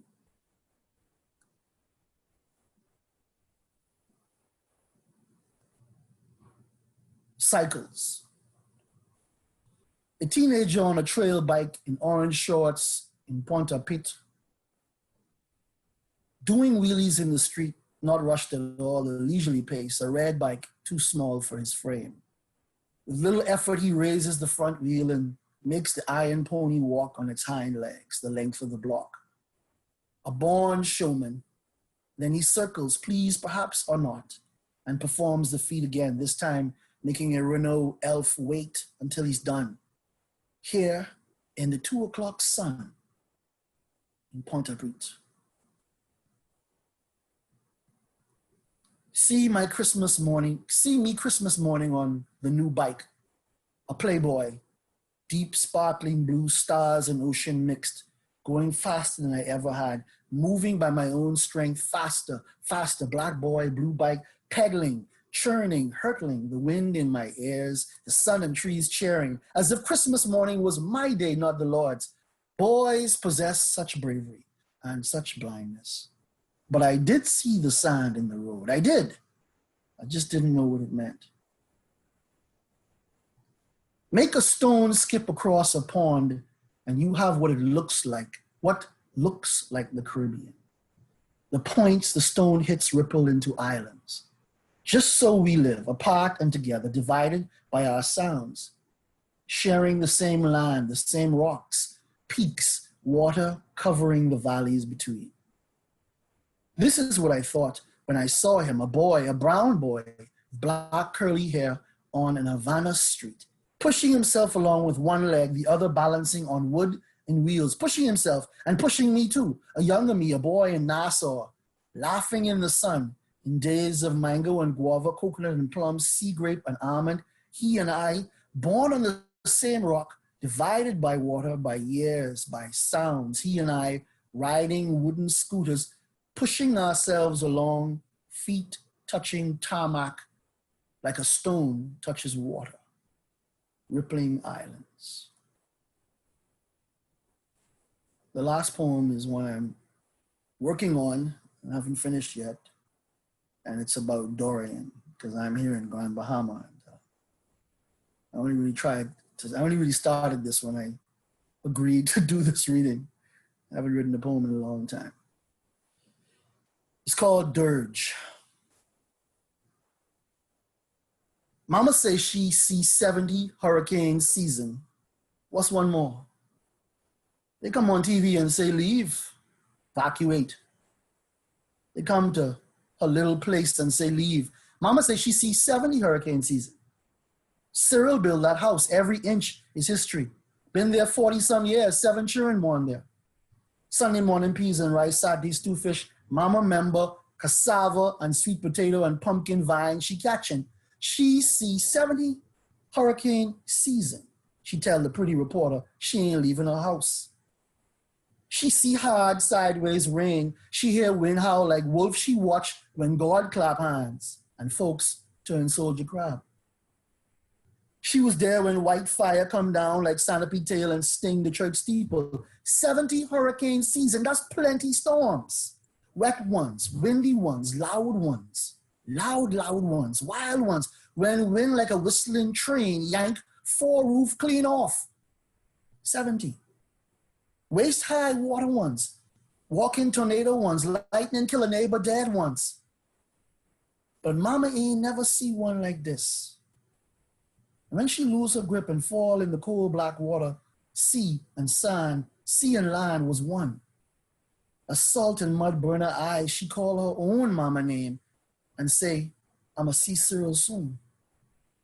She stands strong for 7 years and still could weed her own yard, but her hands and legs wasn't no good to her now.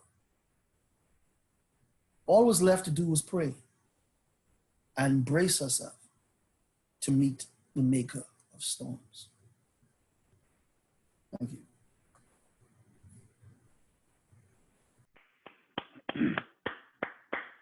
Thank you, Dr. Strawn. Just for those who might not know, Dr. Strawn has been foundational in helping to rebuild UB North, which was almost completely destroyed by Dorian. And so we really appreciate you taking your time to join us tonight. So thank you very much.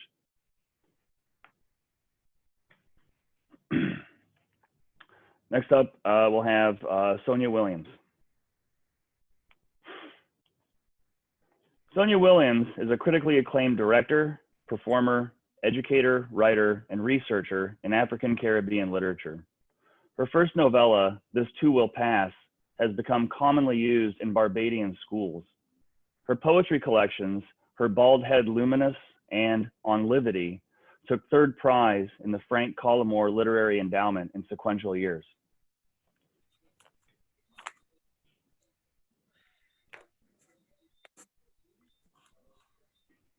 Good night, everyone.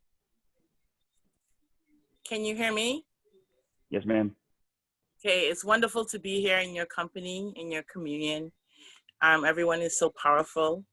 I'm going to read from my collection, Embodied Knowings, which has the two collections, Her Bald Head Luminous and Unlivity in it. I'm gonna ask you to be children again. And even if I can't hear you, to clap with me.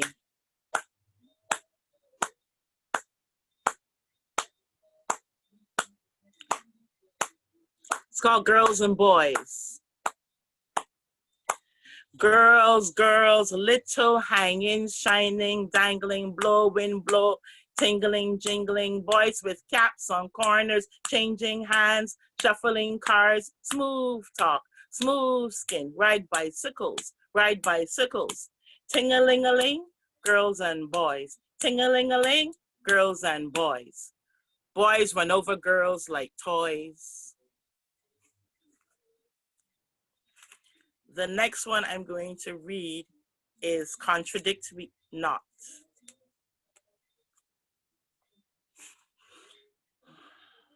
I dug out a girl's eyeball. I mean, I took out one of her eyes, held it in my palm. It looked at me.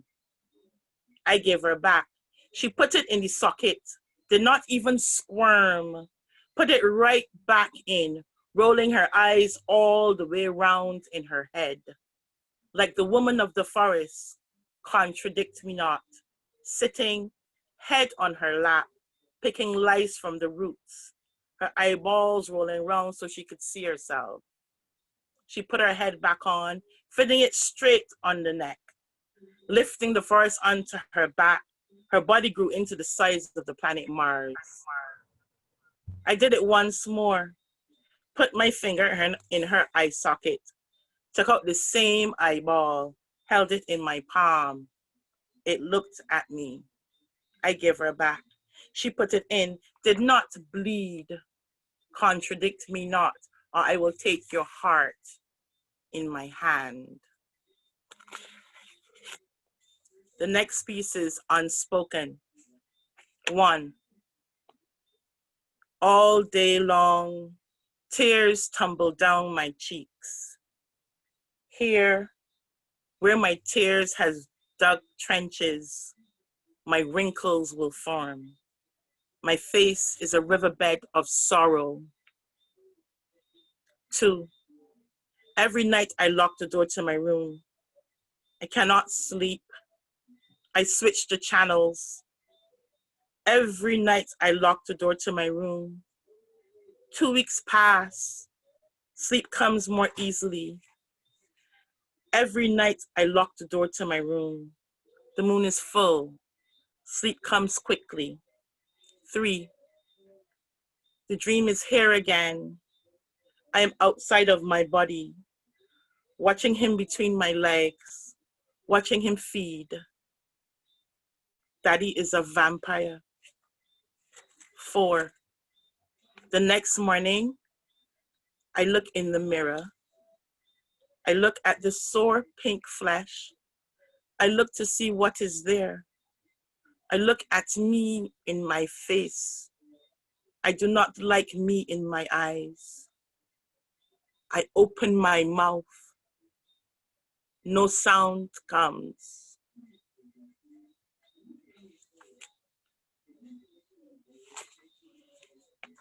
The next piece I'm going to read is called The First Baptism. It's written for my mother. At the shop, she stayed all day, keeping the counters clear. Shelves of rice, Benji's balsam, neatly priced and ordered. Longing to go to school, to talk properly, become somebody at a time when you had to pay and she could not. Riding with Kawasaki man, laughing, going uphill laughing, feeling good, feeling so good. The tug on her bloodline jerked her reality. She had giddy, the tears more than could fill the baptism bowl. She took a deep breath, took the stitching out of her skirt, and bring she head from under the water.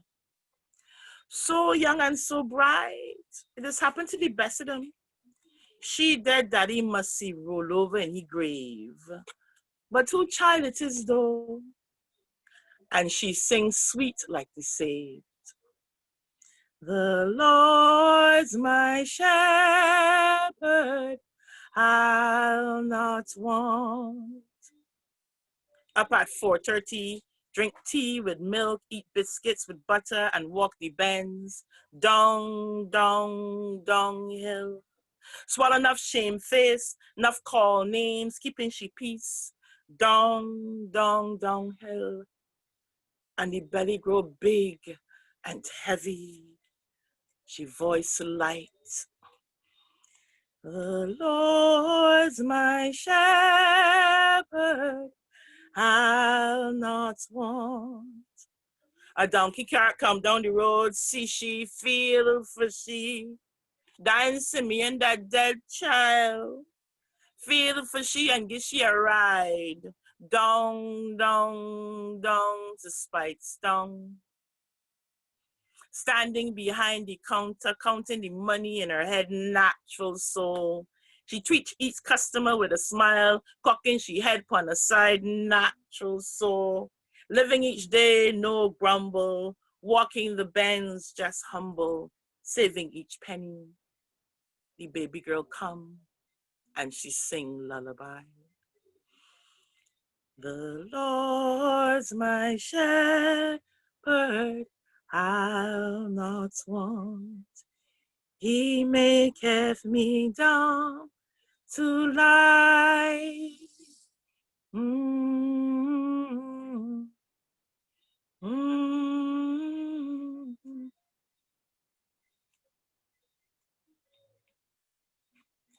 Okay, the next one I'm going to read is called Royal Vessels, and it's written for one of our Nyabingi spiritual Baptist queens who makes, you'll see, who weaves, okay? Royal Vessels for Irika Janani. Sister, oh sister, ancient weaver, how do you do it? How do you just dance so with your fingertips creating enduring beauty? If baskets were ships, you would have carried our people home. Long, long time. Iya, Irika, between your thumb and finger, the crossroad of 8 held taut. One thin reed split to make 9. The beginning a strand longer than 9 combined.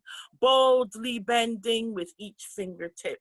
Curving with each caress of palm, turning round and under in time, a continuous circle of energy, dancing, dancing, dancing, creating a royal vessels of enduring beauty.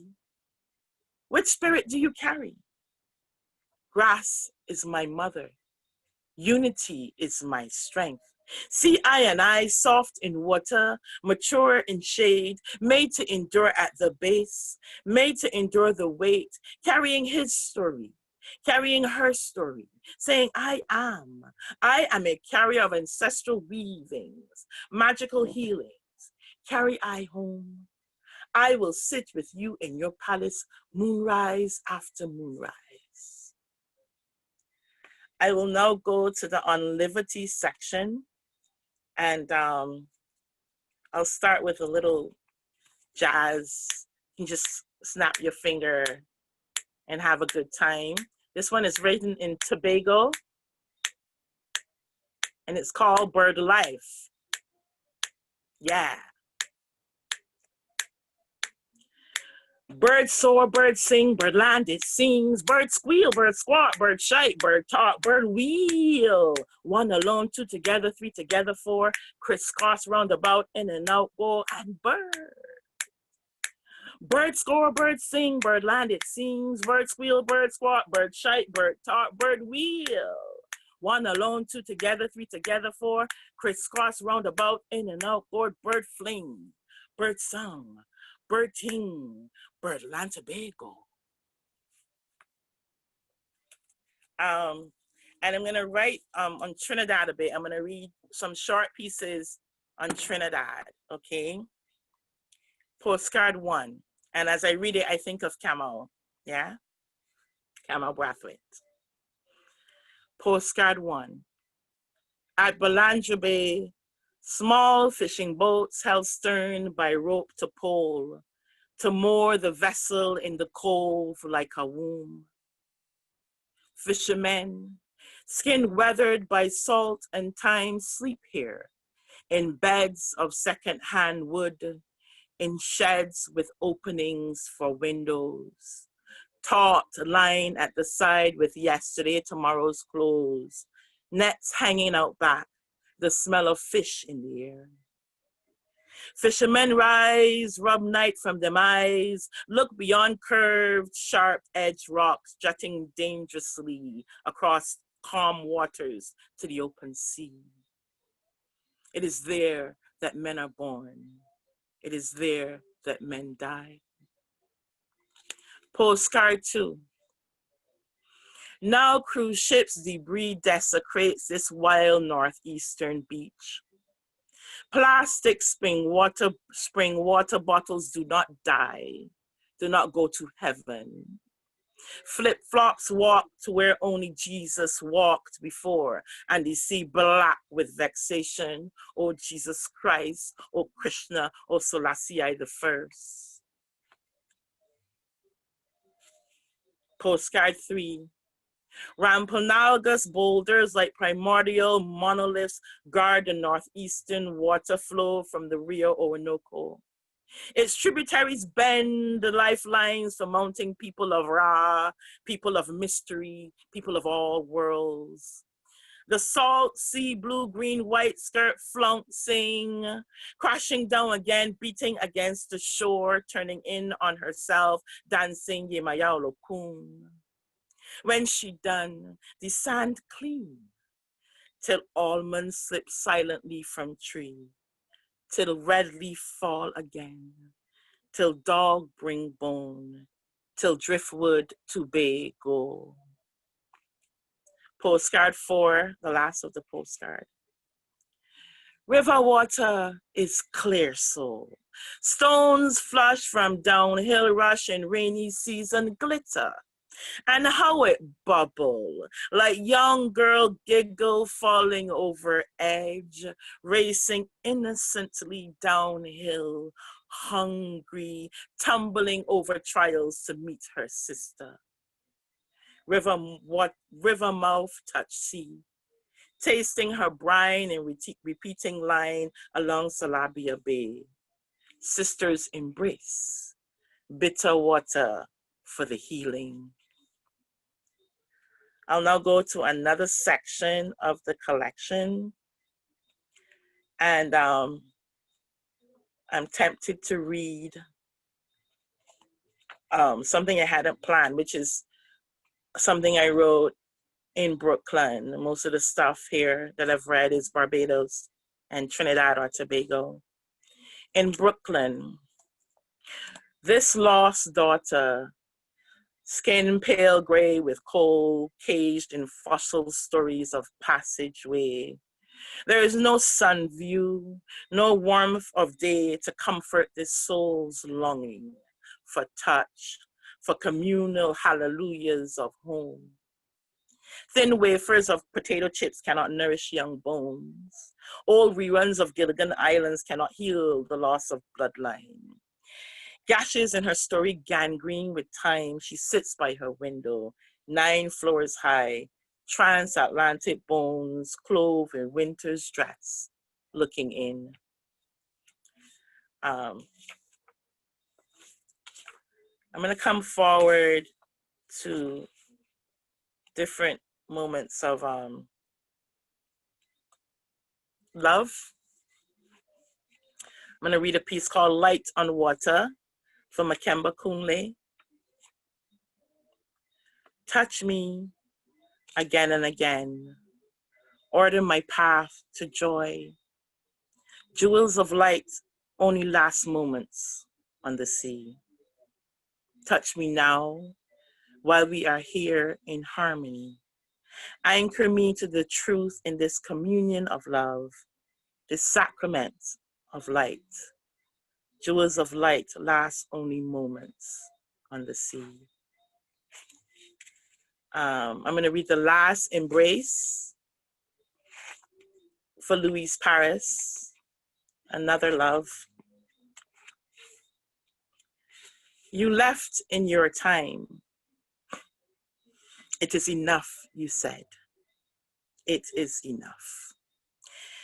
You let go of the sucking long heave to breathe of bones, muscles loose and hanging skin heavy, too heavy to lift, but light enough to fly away. You did not want to talk anymore the day before. You rested. I sat guarding your body while your spirit flew, unaware you were not lying there till you returned. It was peaceful, you said. You saw your mother and father, too. Cold feet, so cold your body, shivering, covered with sheets. I crawl under, arms around you, holding on to hope. If I had held on to you close enough, we could have conceived. It would have been immaculate. I would have carried you here in the hurt of my heart to be born again. For grandfather. As the heavy mud pound the top of the polished wooden coffin, Brugadong, I cried inside for the man I did not know. As the keeper of the gateway closed the opening with the moist red earth, I think of grandfather's body emptied of breath and light, filling up the great mother. I think of this vessel that carry I and I, emptied. A hollow, heavy sound released from a woman's gut. Her knees buckled, hands reaching for her, pulling her close, hugging her full waist, holding her up as the great mother consumed him like a new seed.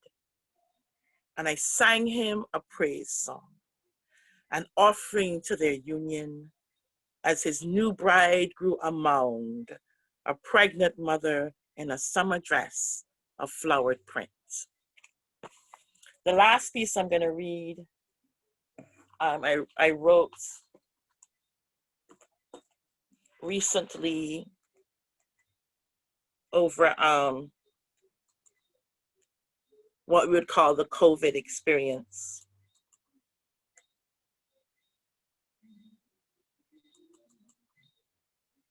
And it's called Love Letter to Audrey.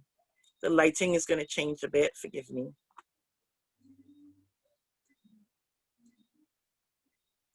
Love Letter to Audrey. Longing to remember in my body the bliss of that afternoon. To feel again the opening of me to you in the eye touch when we met. You entering me in that first dance with our eyes. I close my eyes to see if I can remember the feel of your lips. I cannot. The longing is so great, I imagine I do for the sake of this poem. I wish I could, and even more so for the sake of my lips, longing to feel again, my moment of awakening to this miraculous light that pulled our lips together that first date night. And the climatic shift in my body, prophetic tremors in my bones that followed, and all I had to do was to let go and fly.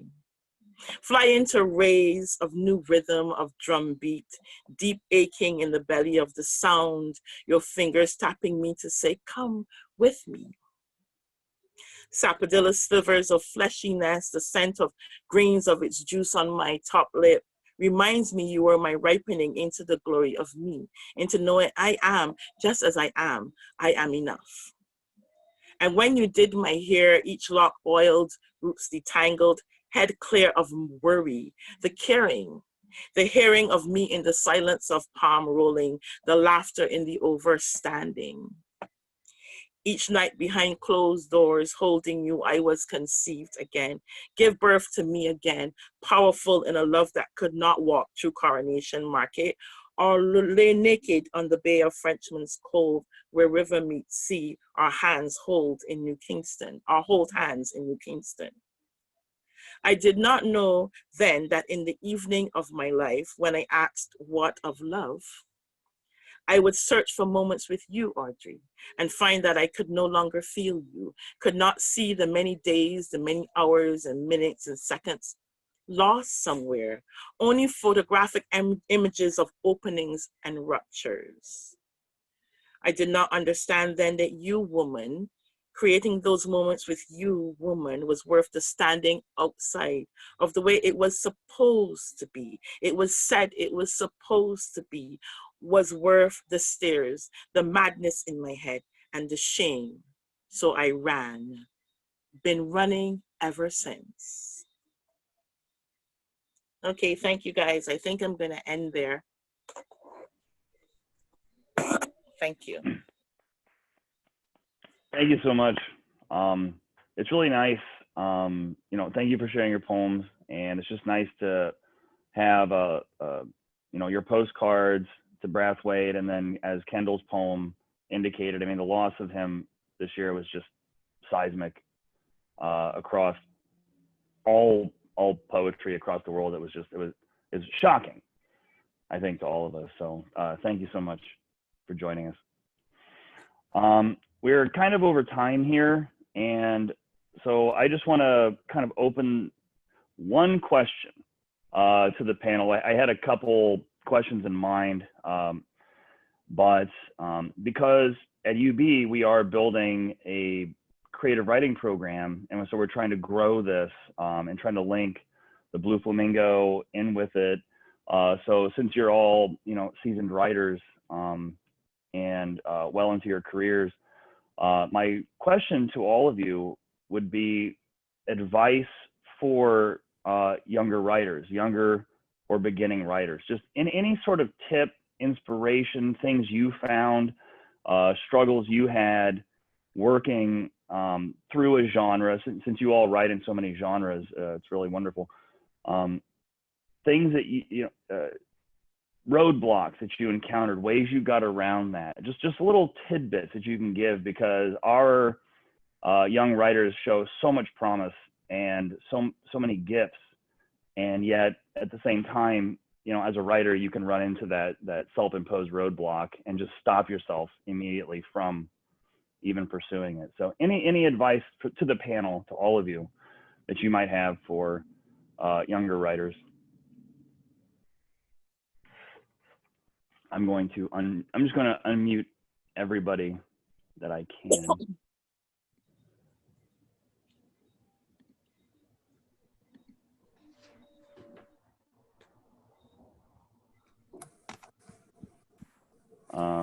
So please, just open forum right now.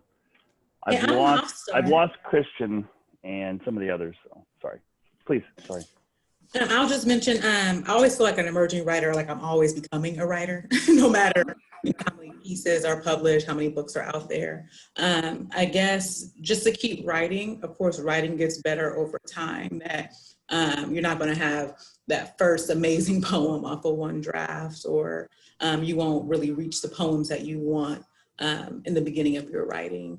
And the other thing is to, a lot of people say no to you, when it comes to publishing work, when it comes to entering creative writing programs, be they BA, MFA, or even PhD programs, just to have confidence in your work and to know that there is space for your writing, no matter what. So to keep writing, to keep submitting, to keep pushing, to have your voice out there. And I wanted to say I really appreciate being in this space tonight.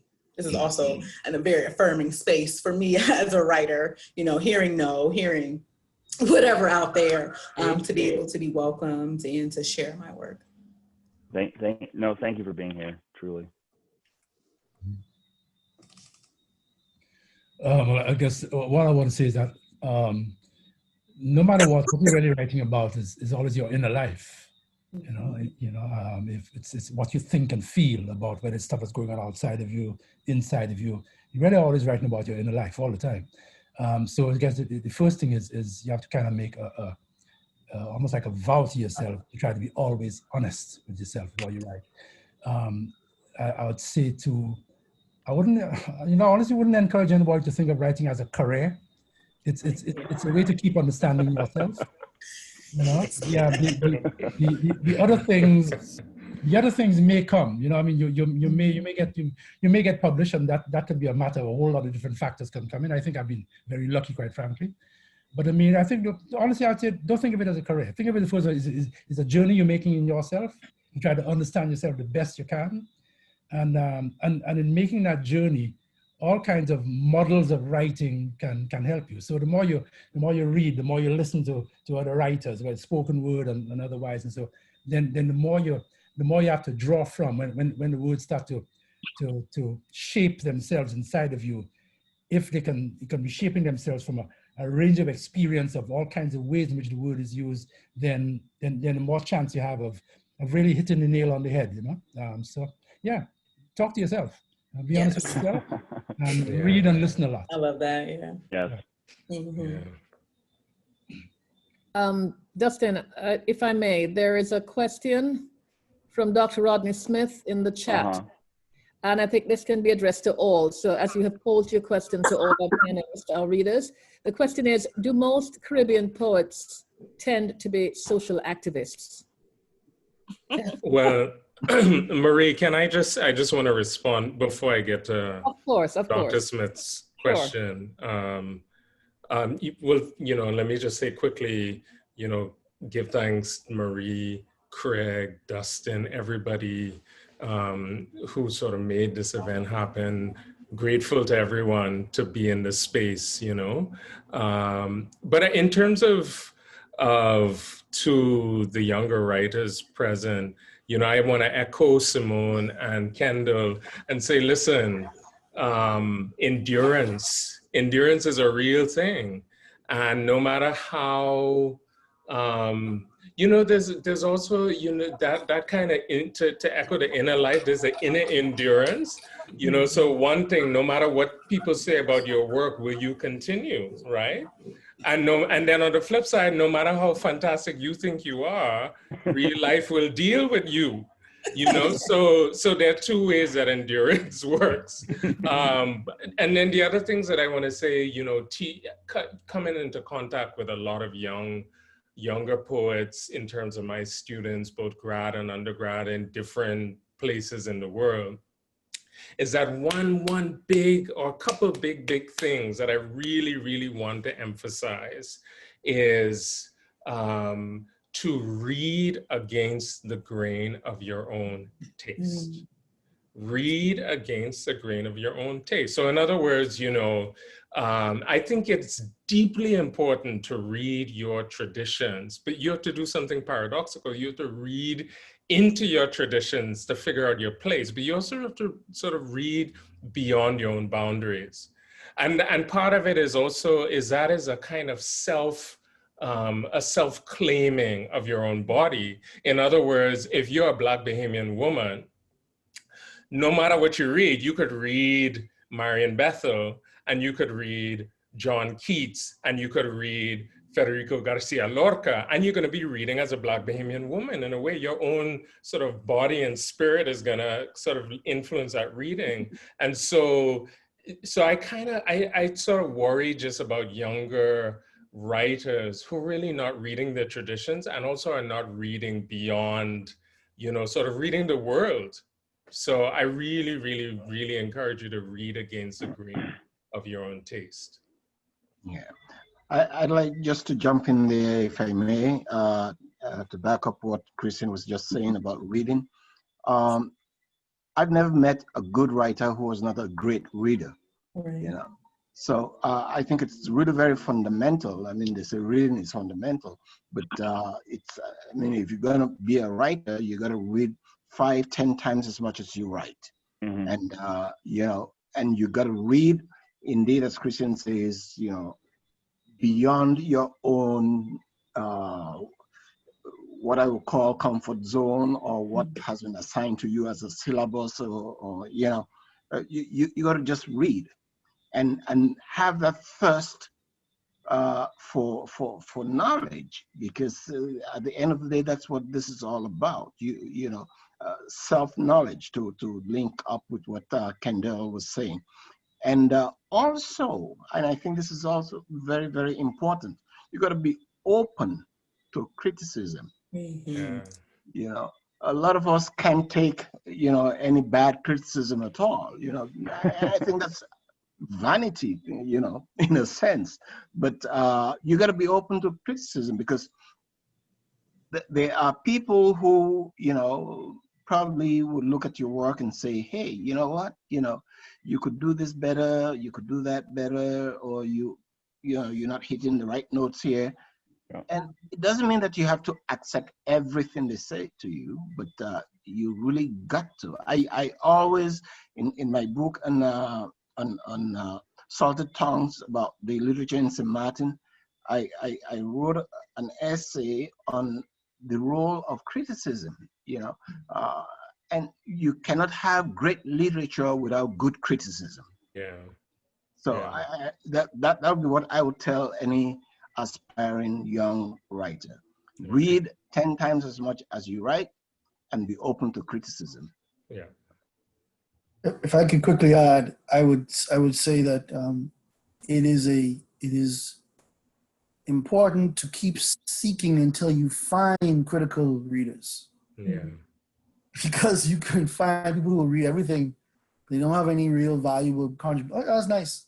That's really help you very much. You really have to.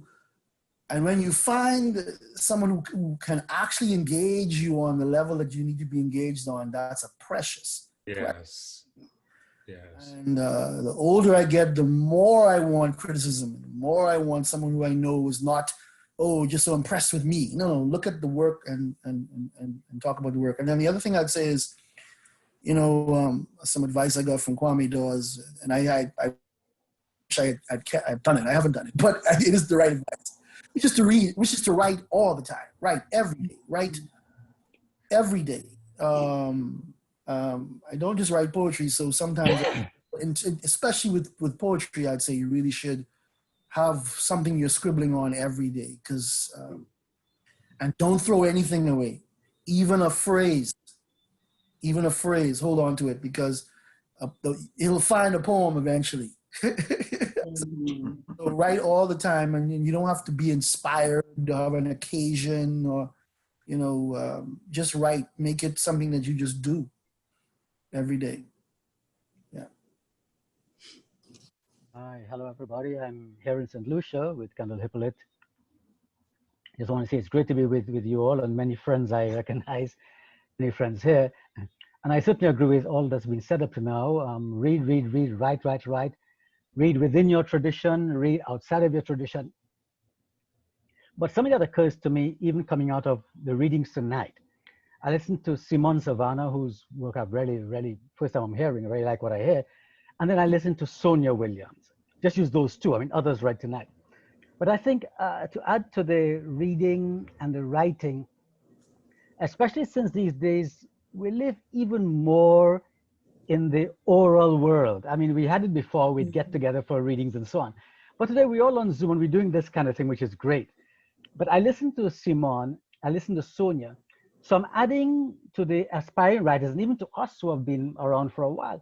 Not only do we read and read each other and read the traditions and read the great writers around us, but begin to listen to the sounds.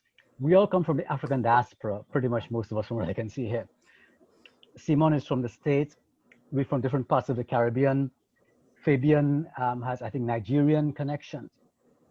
And to listen to the various sounds of our African diaspora, the different experience. I listened to Sonia, I listened to Simone. And I'm hearing women with different kinds of experiences speaking in their own voices. And how can we as writers, I say veterans as well as newer writers, how can we begin to pick up some of the sounds and to incorporate them into our own work, but the same way we learn from the reading and the good critical work. I think, especially today with all the sound stuff we're doing and the sound poetry and performance poetry and so on, there's a lot to be learned and developed in terms of the sound and the air. Because for us as writers, especially poets, the sound, the air, what are we hearing? The voice. What are we putting out? And I think there's a whole dimension that we can learn from more and develop more. And if I connect with my friend Kendall again, those of us who've been involved with theater, the dramatic voice, again, as I heard tonight from many of the readings here, I listened to Christian and what I call the new journalism beyond the boundary, talk about athletics, and what he's doing with the voice. So voice is very important for the writer. We always talk about finding our voice. So I say, coming out of even our readings tonight and what I heard, really great stuff I heard from everybody. Ian, the Bahamian history. There's a lot we can point our young writers to, but I think even point ourselves to as older veteran writers, sharing with each other in terms of continuing the reading, looking for good critical appreciation of work, but also the listening and the voice and the aura. So that's my penny piece for now. Mm. Yeah, I'm just wondering if we can get back to that. Dustin, are you conducting this still? You mean about the social activist question? Yeah, the social activism. You know, like as Kendall was reading, he talked about, you know, the David Stone. And we know that, you know, in the African American context, Sonny Sanchez and Black art movement generally speaks of, you know, poems as bullets. And we wonder then about the activism and the power of activist intention in poetry and so on. I think this is a question Dr. Smith had posed earlier. How do we see poetry as functioning in that way? He asked specifically, are Caribbean poets generally activist poets, or do they craft poems with activist intent, you know? Black Lives Matter, that's all I'm gonna say right now, and that's for sure, you know? Oh yes, oh yes. And we have a whole history. But yeah, it says there, sorry, with the go activist ahead. connections. Let me go on. Yeah. I wanted to say, it's a wonderful research question, you know. I wanted to say that for me, my voice came out of a need to respond, and unable to respond at the moment. I'm developing this internal listening in my head, this internal response to the world, and eventually writing it down. I remember, and even responding to things I'd read, and one of the first poems I wrote was a response to the idea of the white man's burden when reading Rudyard Kipling when I was about 9, you know? So it came from that. But I think that that there is a set of poetry that is specifically coming out of the Caribbean, and a lot of spoken word stuff that has to do with that activist space.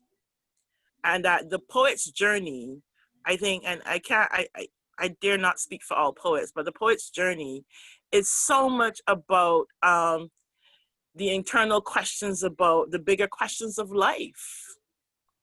You know, what is the right action? What is our purpose? What should be happening now? The poet is a visionary and is connected to a spiritual path. And I think that's historical, not only here in the Caribbean, I think it's Africa and India, etc. You see that. And that search for understanding of the cosmogony of how things happen and the nature and dynamics of things, I think is a big part of the poet's journey. I think that and the writer's journey, and I would dare say the artist's journey as well. And I think that one of the things that young poets, just to segue a bit, need to do is to get involved in other art forms. You know, whether it's a connoisseur of, or actually do it, whether it's painting, moving the body, you know, movement, dance, you know, attending cultural ritual experiences, you know. I think that the poet has to be engaged in community, that there's a section of the poet which is the loner who goes and writes, but also a section of the poet which is involved in community and is aware of what's happening in the community and becomes a voice for the silent spaces and what the academic might call the marginal spaces, you know what I mean? The spaces of suppression. And I think that we release our own our own repression and suppression and oppression when we speak. And then there is a section of the poet that is also visionary in the sense of seeing what we want to create.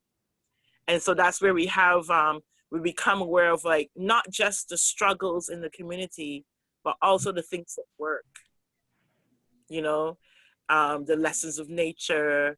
The poets have been doing that because they're telling us, look at nature, look at what's happening. When I write that, when I sit for that moment, and I have a whole set of poems that I wrote that, and I wrote about 15 poems in one evening with no electricity in the dark because of the kind of mindfulness it awakened inside of me about my relationship to the earth and about the veil being removed when the darkness is there, the different ways we see.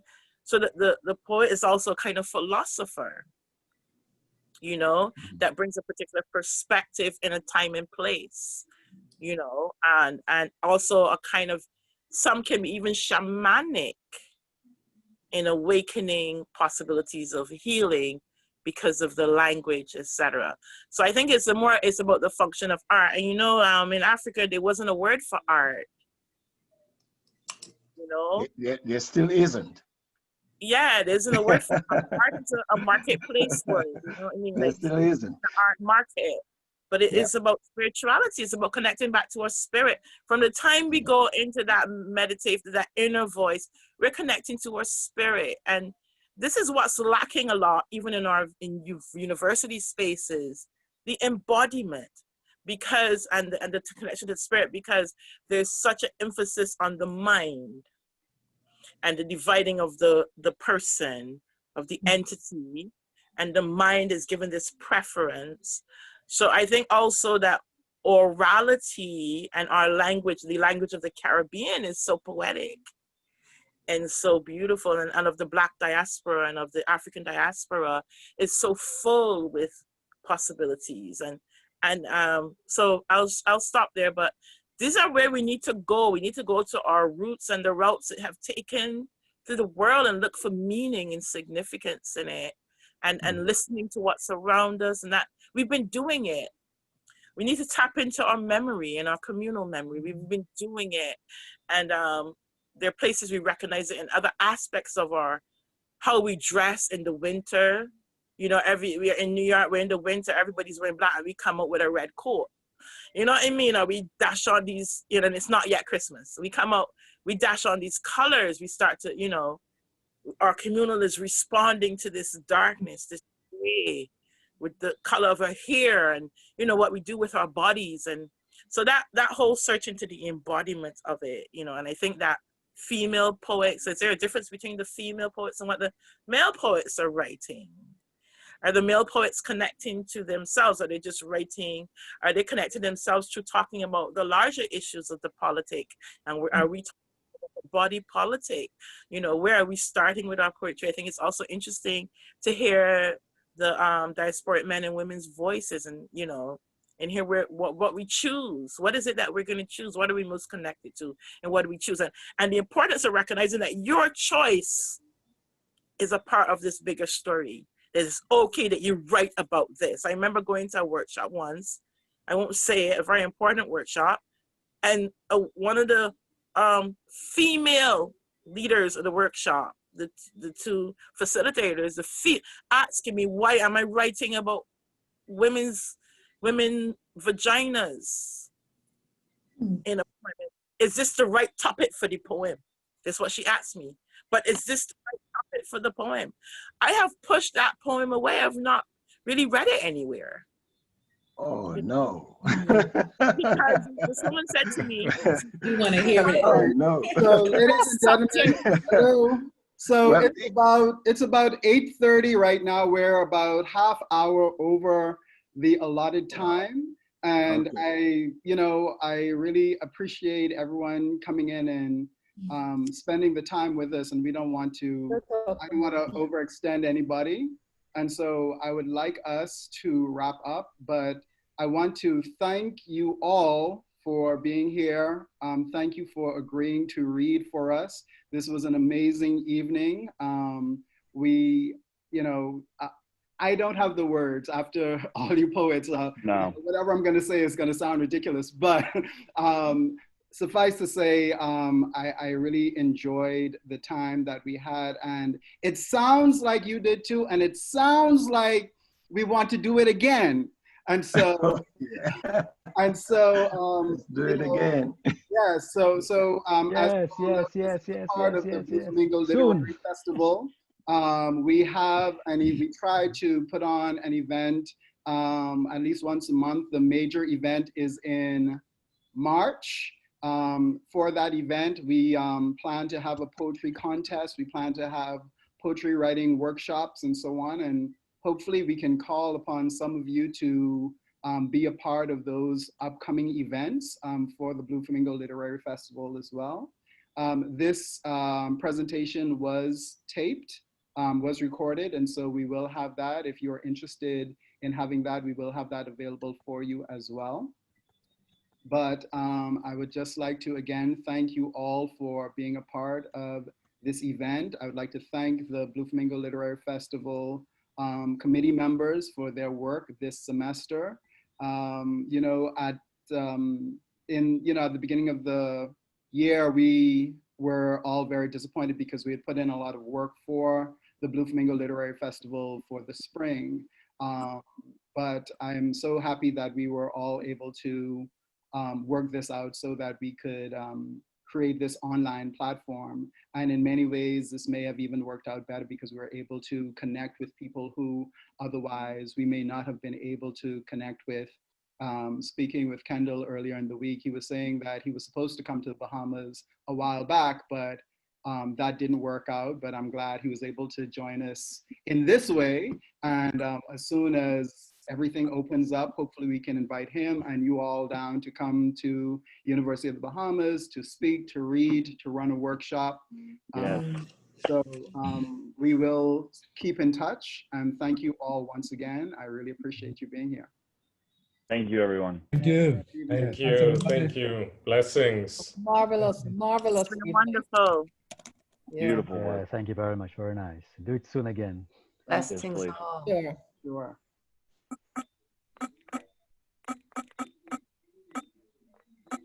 Good time.